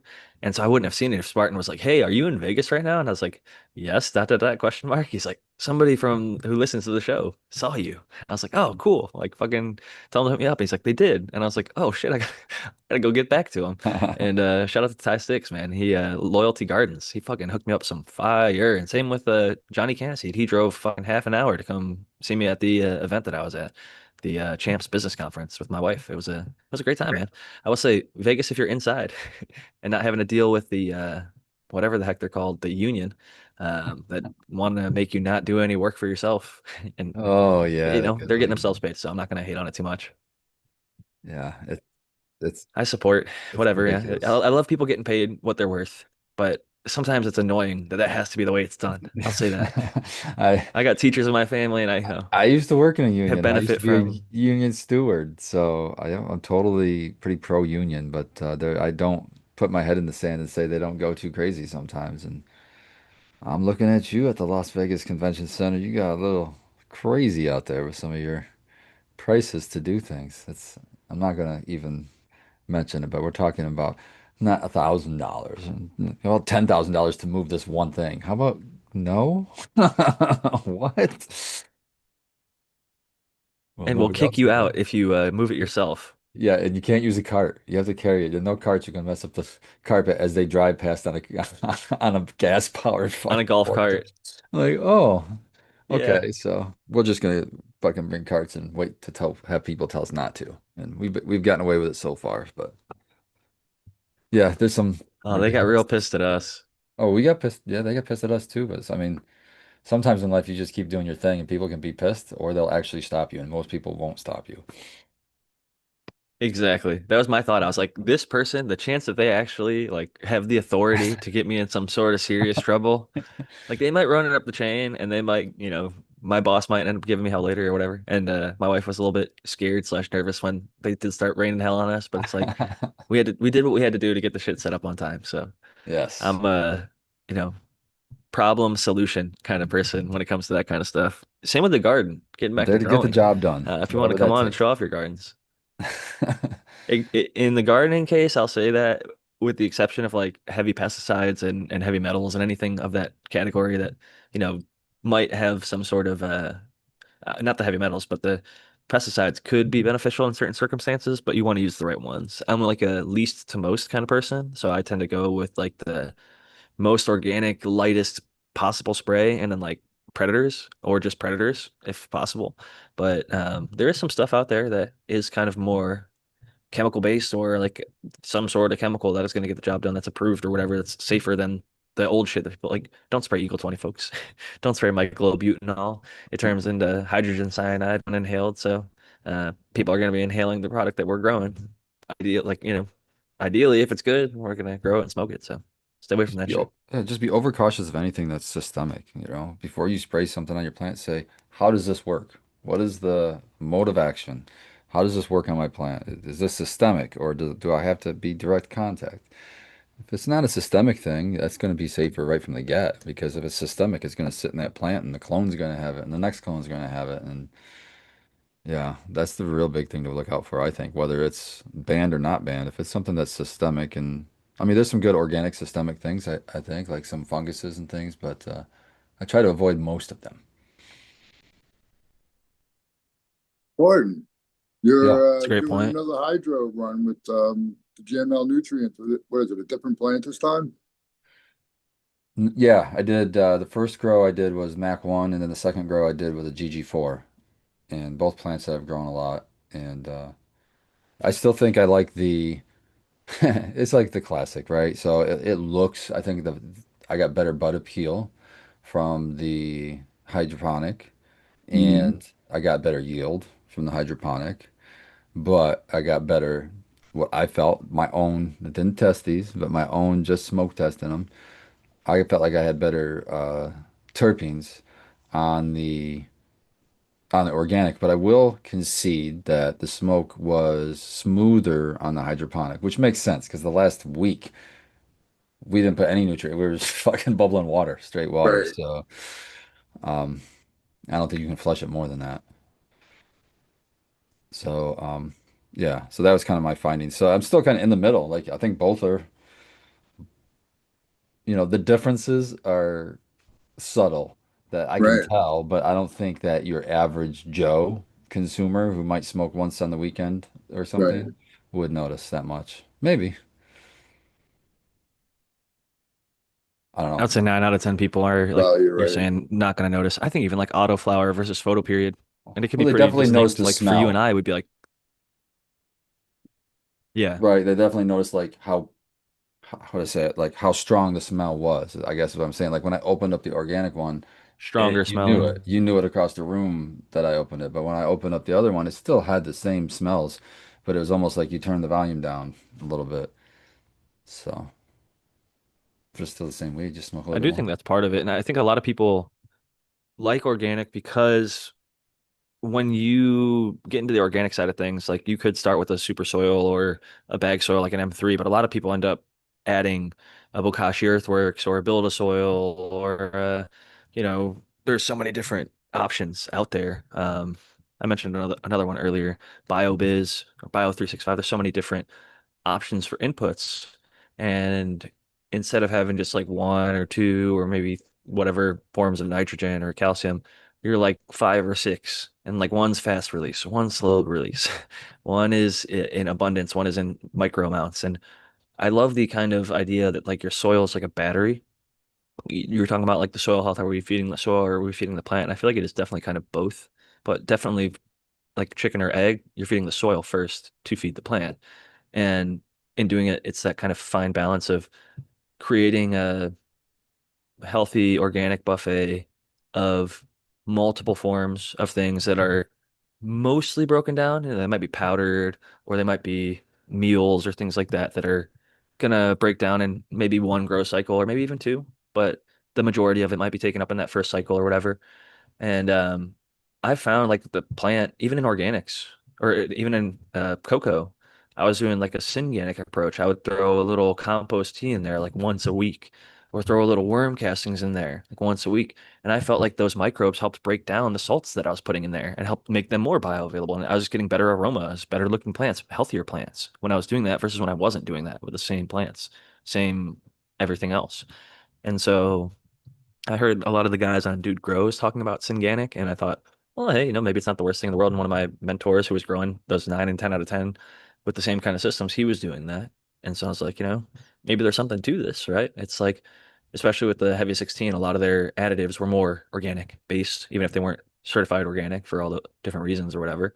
You could smell it and see it, just like you really had to shake them up. And like some of the stuff he'd put in there and like the humic nature of it, like as soon as it hit that water, it just like went from like clear to black. And you're like, holy shit, like this was really, not your average chemical based fertilizer type thing. And so I enjoyed it. And I still like, if I had to this day, I'd be able to go pick up a kit and knock it out of the park with that stuff because it's consistent. And while I think it's on the more expensive side, what like I found with home coffee making, I could buy the most specialty coffee, like the most expensive bag anywhere on the internet or locally, the best shit I could possibly find to like roast and make myself. It's still going to come out to like, I don't know, like $1 or $2 for like me to make it at the very high end, which is like if I go to like a Starbucks and get the cheapest possible thing, like just a black espresso, it's like $4. So I'm spending like 4x to go get it somewhere else. And with growing it versus buying it at the quality you can, even if you buy the best nutrient line or the best soils or the best inputs possible and like calculate it all out with your electricity, with your even your first grows, like your cost of buying the tent, buying the light, buying the exhaust, it still comes out to being cheaper than you're gonna buy. Like if you grow like 100 grams or something, like Brandon was showing you those 2x2s, like your ROI is like 1 or 2 grows. And then after that, it's like, okay, now I'm just paying for the input cost or not even because like I bought a 50-pound bag of rice hulls I just ran out of after 6+ years of growing in organic soil and reordered. I was like, wow, like it's like kind of, a little bit powdery and it got all the way to the end of this thing. I never thought I was actually going to, but I did. And granted, I use it for not non-cannabis gardening stuff, and I've helped other people in their gardens, and it's worked just as well on the plumerias and other things I've used it for. So it's it's great to have resources and be able to be generous. Like I had this stuff just sitting around, so I knew it worked for my plumeria and my cannabis. So why wouldn't it work for my neighbor? And when their plants were suffering and they saw mine were doing great, they're like, "Hey, what did you do? Can you help me out?" It was easy for me to make what I called the plumeria potion to come on over and give them a little top dress on their plant and hook it up a little bit, give it a little bit more good soil or whatever, and then make theirs bloom, really early and much better than it had the previous year. It's like those uh those are little gifts I think that we can give to people as gardeners when we start growing our own because we have that little extra and it just encourages us to have like a little more than we need and we can have that abundance to spread around. And that's why I've loved this community oftentimes. Like when I first got into it, there was people already offering stuff, seeds, nutrients. Like there's still people that reach out and they're like, "Hey, try this. I'll send you a free thing or whatever, free sample." But sometimes it's just a company trying to make a sale, and like you don't have to buy the line just because some guy seemed really cool and was really nice to you at a grocery store and gave you a free mini bottle kit.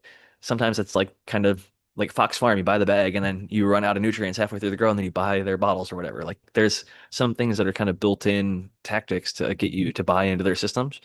But at the same time, like if you've been listening to the show for any amount of time you probably realize there's more affordable ways to do things than to buy into any one system. And you can kind of blend and adapt and make anything work for yourself if you just kind of do it in decent enough ratios. Like there's people out there doing stuff really cutting, like I was talking about with my homie Jay earlier from high school. Like now he's in the Athena side pushing double the EC that me or Dr. MJ would recommend.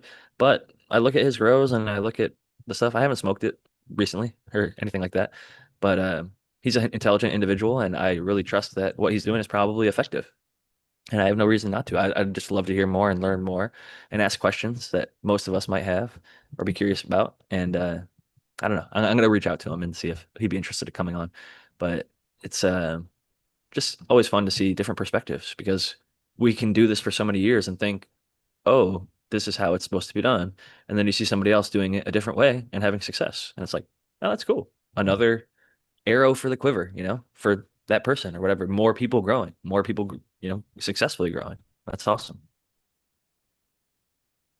No, I want to shout out Ty Sticks Loyalty Gardens too, because he sent me chocolate seeds a while back now. And yeah, there's a lot of awesome people. Killer dude, great fucking vibe, man. I wish I would have had more time to hang out. We were both working, Yeah, so shout we out only to got Ty. to kick it for little bits. Yeah, he sent me those same chocolate seeds. Shout out to And Ty. shout out his We homie, hooked it up. Old Hippie Medibles. I think that's what it's called. Old Hippie, yeah, Old Hippie Medibles. I got this balm still. I use it whenever I get my arthritis starts flaring up.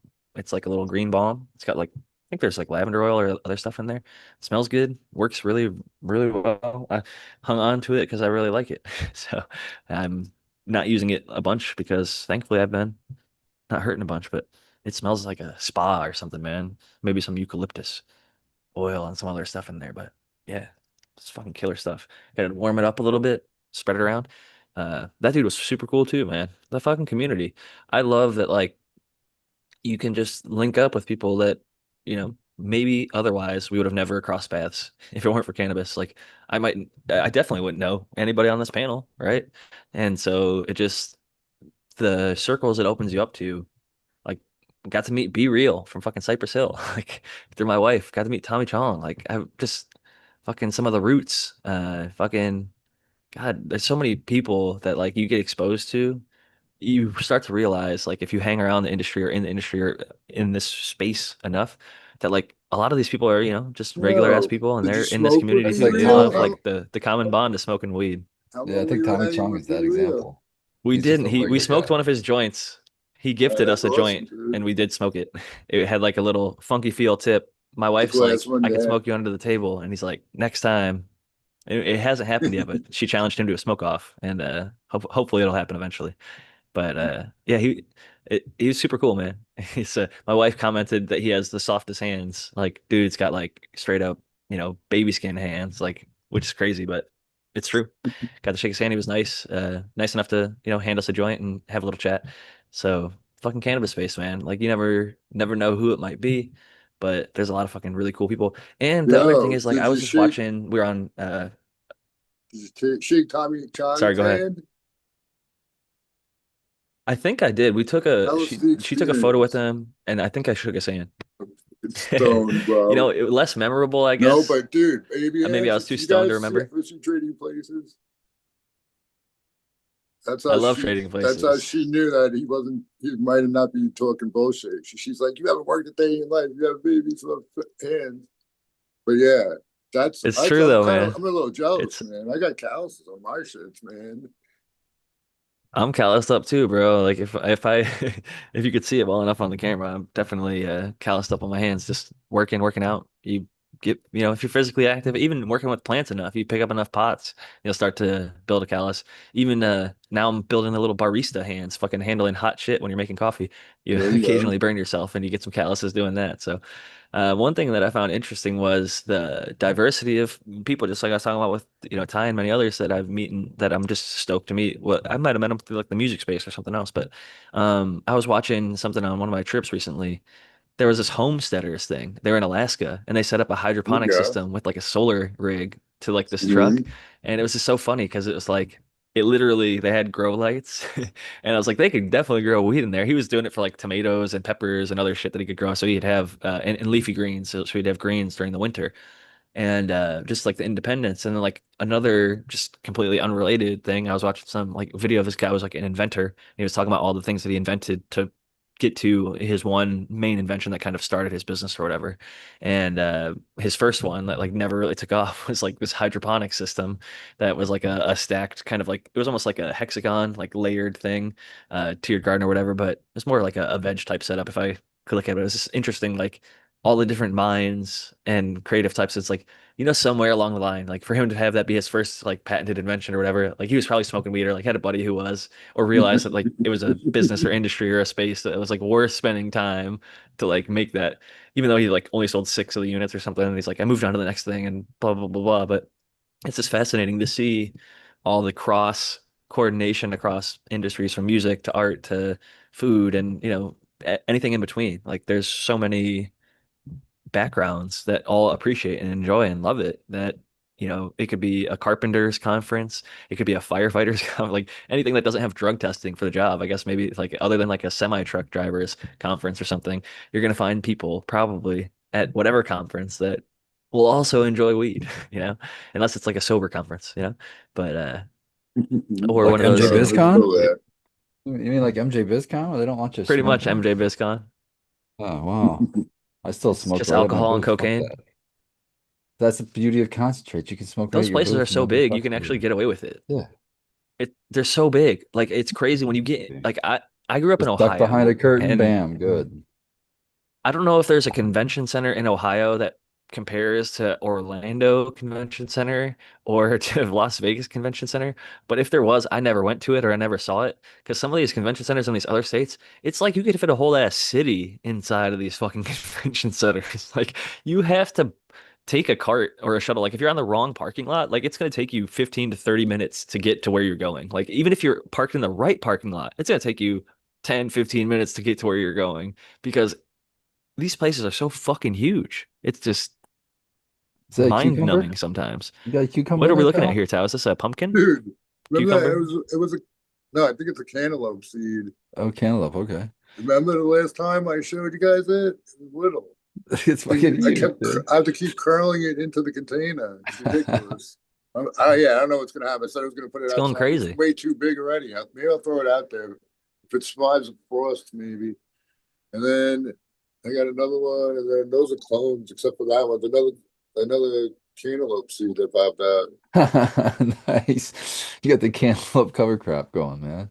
Yeah, but I think I'm pretty. That one definitely has Cantaloupe roots. I don't Kush. know about these other two yet, but yeah, those are other clones, and that's a seed from J5. Nice.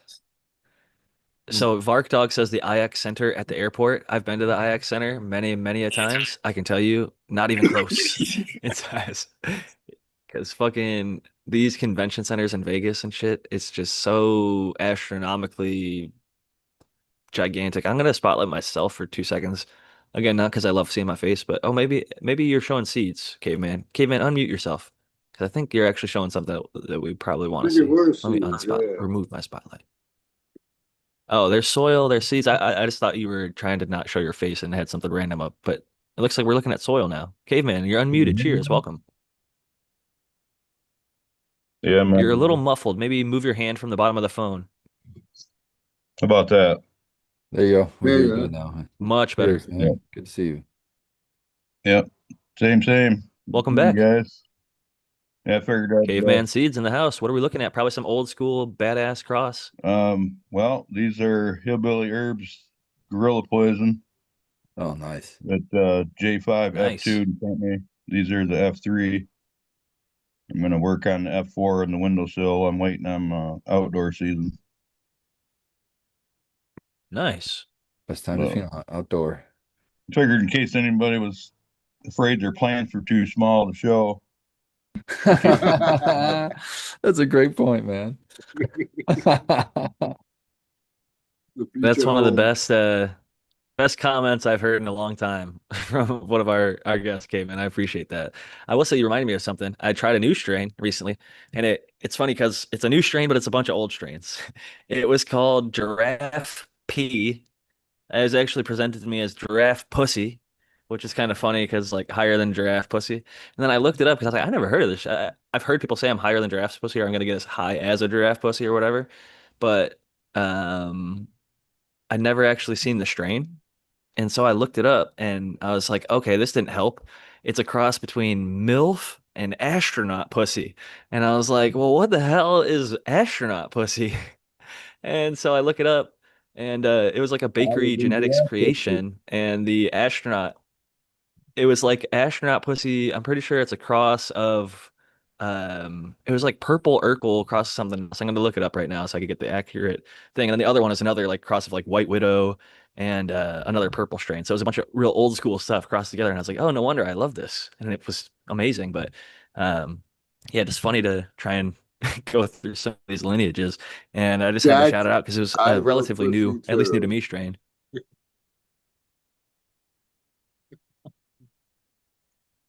No, nothing wrong with that, Tao. And Yeah. oh, I forgot to put strain. I just typed in astronaut pussy. All right, let's see. I You think probably got Alba is some who I was. I interesting don't results want to on know what that you got one. on Yeah, your right. screen now. Damn. Right. All right. Okay. Indica sativa hybrid from that's Seed Finder. Seed Finder works. I love Seed Finder. They've been Yeah, they good. usually has I to like break Uh, down seedling. all the way down once you get to the right page. Yeah. I like that. Yeah. So you have to do what he said. Then I had to look up astronaut pussy. Then I had to look up, you know, so yeah, so Snoopy. astronaut pussy is purple Urkel crossed to Niteria. And Niteria F3 is purple haze 69 crossed to blue dream. So And interesting. Purple And then I'm gonna go Urkel is, the MILF was the other one. So I gotta look up MILF. I should have just looked up the actual giraffe pussy, but I looked up the parent, which was astronaut pussy. But now I'll go to MILF. So I like the MILF and the acronym MILF for mothers I'd like to flower. And I love that outside of a mother room. So I do like MILF for that. I think that's clever.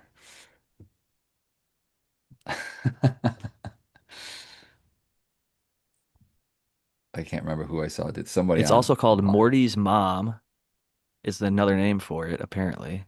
Okay. Okay. And So then Morty's let's go mom is down apparently a to MILF, according yeah. to that. it is White Widow crossed to that same the Black Dahlia cut of Okay. White Widow, I should say. And then it's crossed to that same parent, which is I'm probably mispronouncing it, Neytiri, Neytiri, I think maybe. And that Neytiri is the um, Blue Dream Purple Haze from 1969. So interesting cross. I very, very much enjoyed it for sure. I just got a little sampler, a little bud or whatever, and had a friend getting it, and so I got to check it out. And yeah, always fun to see something new. That's not really new. We were talking a little bit, I think, a few weeks ago about standing on the shoulders of giants and how a lot of this stuff really isn't new. And I guess really nothing is new, right? We're all working from land race that got pushed into a strain that was called White Widow or, NL5 or something like that, that then later got called something else, that later got called something else. It was cookies and OG Kush and all that. And then now it's whatever it is, astronaut pussy. Skunks in like everything. We get there eventually. Like skunks in like 90% of the And then they shit. rename it. Yeah, and then they rename it. Yep. Oh yeah, there's Just a to lot of make it more skunk. fun. Skunk isn't a lot, but skunk is also like not skunk.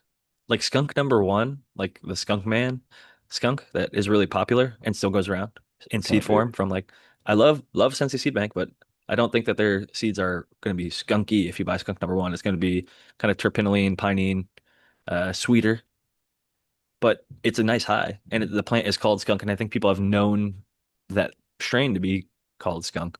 However, I think it sort of makes things confusing when it's not actually skunky.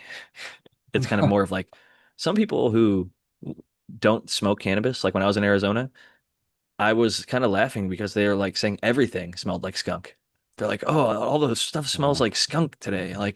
I can't get anything that smells like it used to when I was a kid and when I was in college. It smells like a skunk's ass." I was like, where is that stuff? I'd love to smoke it. They're like, "You're smoking it." Oh, well, I wish I that's thought the it smelled like that.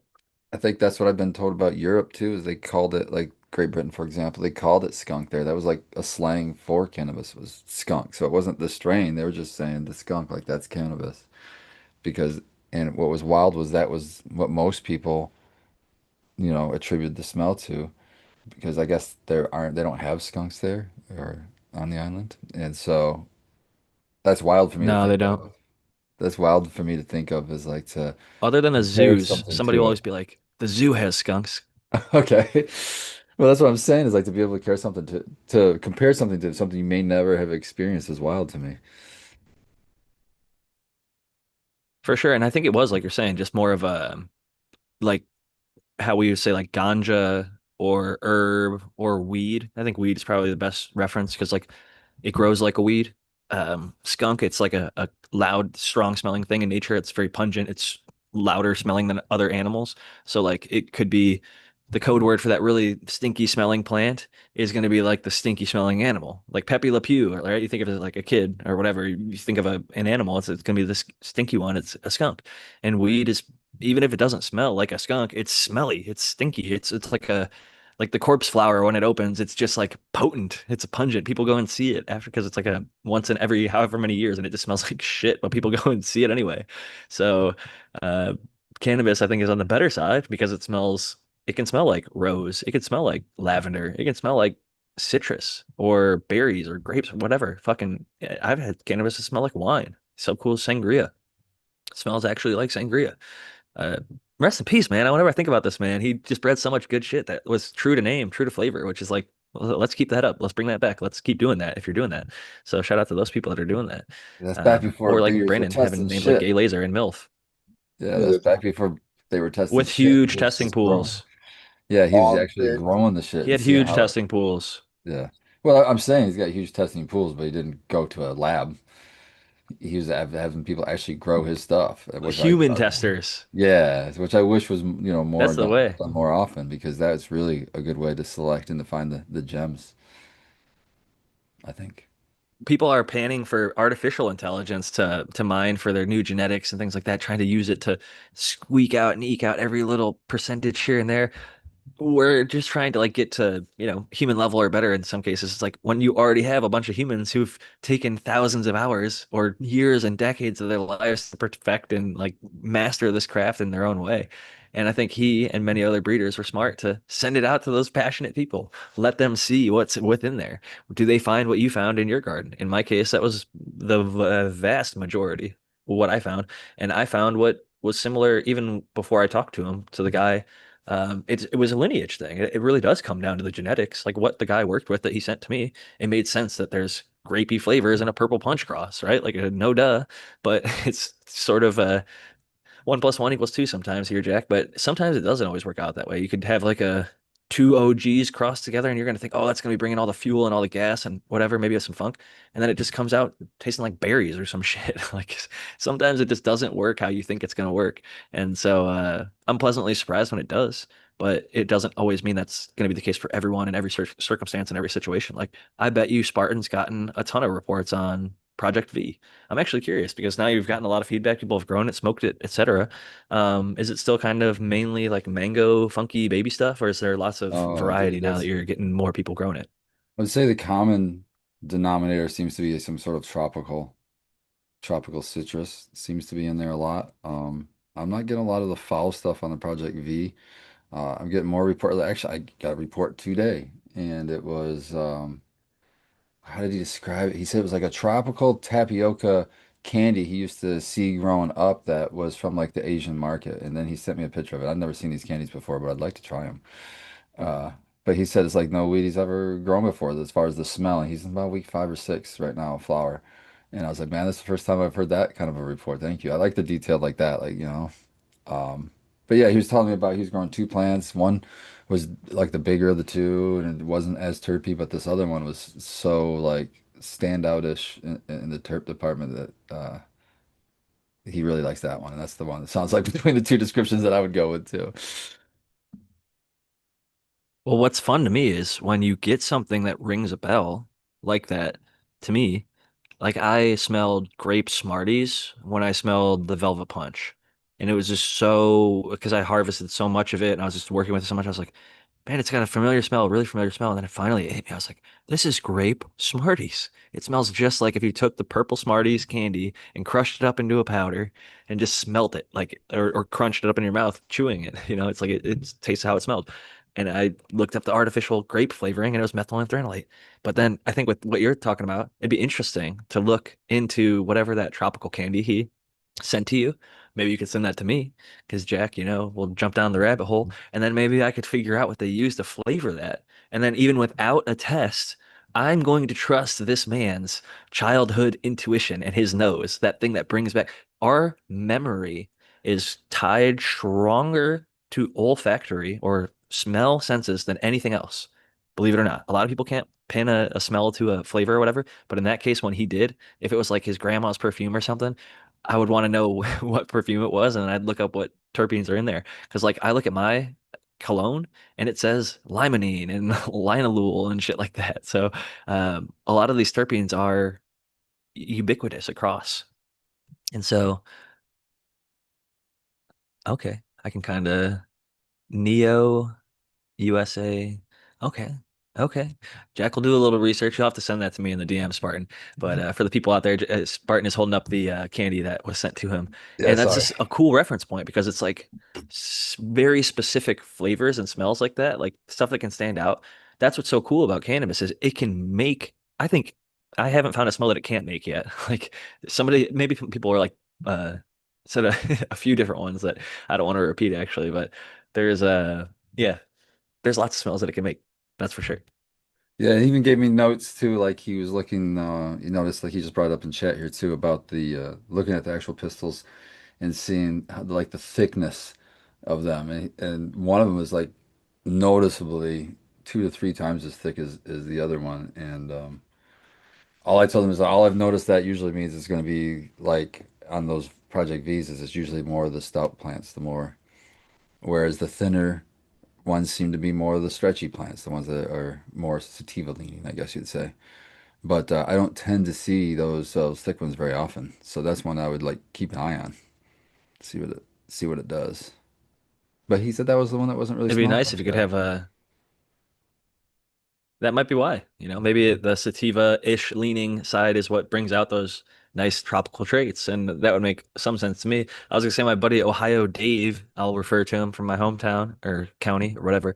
He is really into the whole thick versus thin pistols thing. He always sends me, he's like, "Oh man, this one's got thick pistols." Like he's like more focused on it than any other grower I know. And like he was the one who kind of put me on to like when he said that, it wasn't even like oh, what is he talking about? The thick versus thin. I was like, I know exactly what you're talking about. If you look at like macro photography or enough bud shots, there is a huge difference in like how plump those pistils or stigmas, the hair is coming off of the plant can get. They're like sometimes really trichome laden. Like there's trikes flying off those. On if you look at like Eric Nug shots or some of these high level macro guys, you'll see just incredible amounts of trichomes coming off of them. I think they're a huge. Some people used to say that they don't carry like the bulbous trichome heads, but I think they're carrying a lot of terpenes on them more so than cannabinoids. But that being said, it's really interesting that you're starting to get feedback and subtle notes on morphology like that. You can start to see, oh, like in my case with the Velvet Punch, I was seeing 1 in 16 of like a zigzag or like sawtooth pheno, where like the leaves just had this crazy tight, like almost double serrations on the sides. And I've seen that in some other plants as well. I think North Star Genetics has like a Deadhead OG F2 they call the sawtooth pheno, and I'm pretty sure it's because Yeah, they selected it because it had a similar leaf edge. And so yeah, it's that's what just I've always fun called it too, is to learn that sawtooth. kind of stuff. That's what it looks like because it's like in the lobe of the finger of the leaf. There's an extra one in the middle. Well, it's just like a saw blade. It literally like there's no better way to describe it, It's a perfect description and it's cool to see that because it's quite a bit different than when you're kind of used to that just sort of like casual, back forth, back forth, back forth. When there's like another group in there, you're like, man, this thing looks aggressive. It looks kind of heavy metal. Like it's a little badass. I think, and that's And something that I'm comes a with fan. age. That's something comes with age, and I'm not saying age as in an old person. I'm saying age as in your gardening career. Like, how often have you seen a cannabis plant? How often have you really looked at it? And you start to notice like these crazy things, like a sawtooth thing that I know I would never have fucking seen that in my first grow ever. No way. But my 30th grow, I'm picking that shit out, or you know, it's funny just to go over those things in my head as you bring this stuff up. And I'm like, wow, that's wild. I wonder how many I actually have grown because how many went through before I even knew to look for that or even look that closely at it. So that's a wild thing to just sit there and reminisce, I guess. Sometimes hindsight is fun to look back at too, because that Blue Dream I talked about growing in cocoa the first grow, it wasn't the best grow, but there was some notable stuff. Like I was pulling leaves off and I would take pictures of them side by side. And I had one pheno I called Nemo because it had kind of like a little bit of a gimpy, like almost little whatever. And then the other one, I think I called it V just because it was vigorous, funny enough. And that one was much more thin leaf and it just had like a peppery kind of smell. And the thicker, kind of plumper leaf had much more of like the blueberry leaning smell. And it stayed throughout the whole entire, it was present from like 5 nodes. And by the time I flowered, the same pattern existed. Like the one had like a and I've heard this about blueberry crosses in general, but the leaf was so plump on the thicker one that I called Nemo. It almost looked like it had water inside of the ripples of the leaves. You know what I'm saying? Like sometimes it almost looks like a leather baseball mitt or something like that, where the leaf is so thick and it just looks heavy. Even though you pull it off and feel it, it's not heavy and it might feel a little leathery, like an Like the actual margins of the leather leaf was texture. swollen. But yes, Okay. Yeah, that's awesome. like in between kind of like the veins or whatever. Yeah. And the other one was just couldn't have been more flat and like just super thin, kind of like what most would call like a sativa or like a hazy leaning thing. So two plants grow on the same substrate under the same light, from the same company, both feminized seed.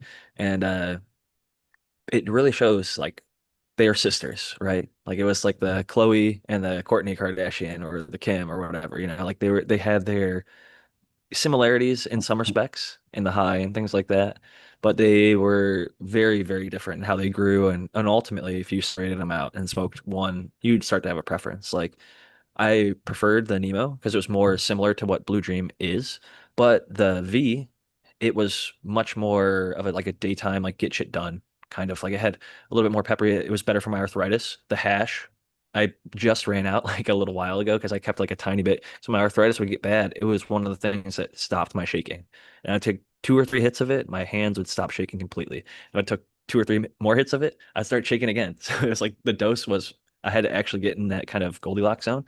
One didn't do it, two didn't do it usually, but three was like right about just right. And I'll forever appreciate that because it let me get a lot of stuff done that I need to get done, like writing or typing or whatever it was. And it just shows how powerful the medicine is. And even on a non-perfect grow, you can have something that is memorable. And I'm talking about it, I think over 8 years later. I look back at some of these, our phones say like, 3 years ago today, 8 years ago today, 10 years ago. Yeah. And it's so funny because like I'm still kind of taking pictures of my plants here and there. I don't post as much anymore, but it'll show me like what I was doing this month or that day. And it's like, yeah, I'm still growing plants. And it looked like Dude, I this tried back to then. And it's scroll like, back the it's other day. cool to see me and my cats. I tried to scroll back on my Instagram just to see, oh, when did I start? When did I start? And I got tired of scrolling. I'm like, fuck it. I don't know. It's been a lot longer than I thought. It's crazy, man. I wish they would just have like the date joined or something on the profile. But Yeah. um yeah, I know it was like at least 2016 or 17 when I started posting on there. And that's 10 years now. And it's just funny to think Crazy to think how about. time has flown, man. We've really just continued to do it. And I think when you're passionate about something and it's like a true hobby, like a love, where none of us is in this to make $1 million out of it.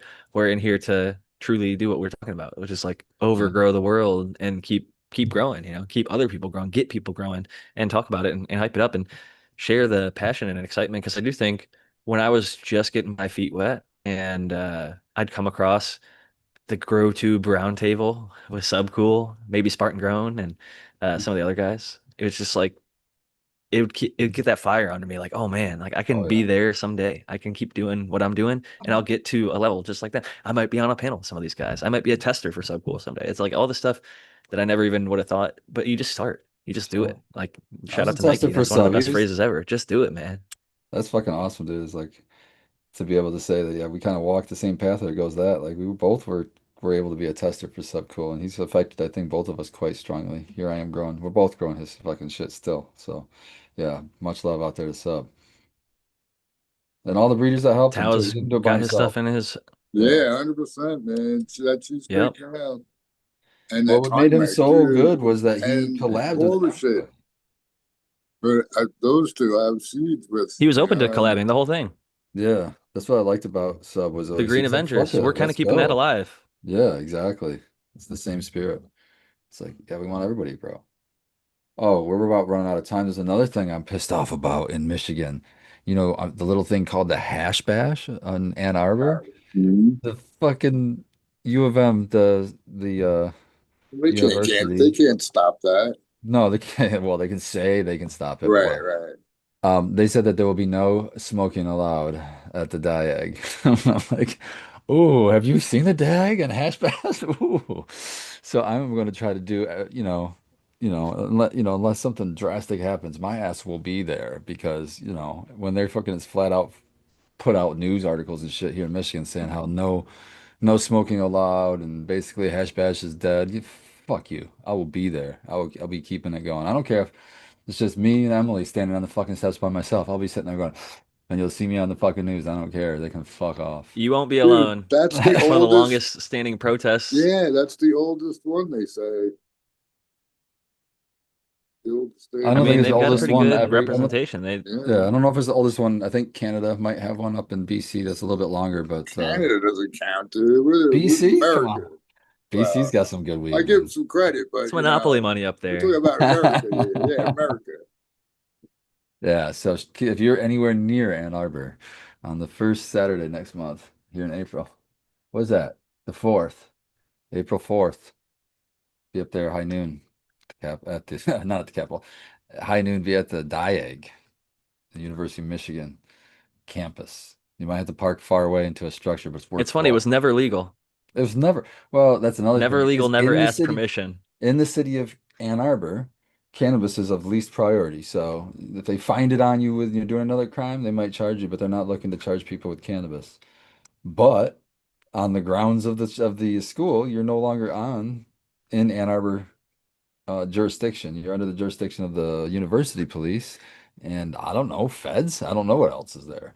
But Federal funding. Yeah. I gotta believe that there's gonna be a lot of people. I gotta believe that there's gonna be more people there demonstrating than police officers. So that's all I gotta say. I think that would They be can't arrest all of you. ridiculous. That's Yeah. always been the even like Yeah. the UK when And they do then this shit. prove It's and like then when good you have luck proving what I'm 10,000 smoking. people smoke a joint.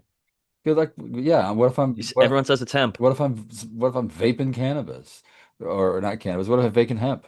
Huh? What if it's that's fucking legal? What if it's fucking my own fucking tobacco? What about that? You don't know Or what it some is. random herbs, You better do a test. rosemary and other shit. You better do a test. I'm gonna pass that THC test. I tell you what, I'm gonna It be was like the Mullen highest weed, number they've man. seen. Mullen weed. I'm a fucking That patient. good I'm supposed Mullen. to have it in me. Good luck. Yeah. That's another thing. If you have your What you smoking on these days, caveman? Before we close it down. Sorry, go ahead. so if you have your medical card, that's a defense. They can't fuck with you if you got a medical card. They can try. Great reason to have it. Renew it. That's the There you reason you have go. THC in your blood because you're a medical patient. Yeah, I'm still sifting through my pheno hunt. I grew out one of my crosses last year, just sorting through all the phenos. So it's a year-long Anyone standing project. out in particular? I know you've got some like AK-47 crosses, if I remember correctly. This is a AK cross is what I made IBLs out of. This is something new. This is a polyhybrid I made with some mystery bag seed and my strain and God's gift all mixed together. I'm a So fan yeah, of the I've got God's a gift and bunch of gassy stuff and a bunch of fruity stuff. There you go. good combo. Nice to have in the arsenal. You can mix them together if you're feeling a little more of one or the other. Yeah, the fruity stuff's pretty heavy. That's always good too. Well, I will say we are coming up to the final hour here, and I want to pass it first to our guest this evening, Caveman Seeds, who came on and showed off. Like you said, you don't have to show off a big crazy garden. It could just be some seeds getting wet with some soil. And cheers to you, Caveman.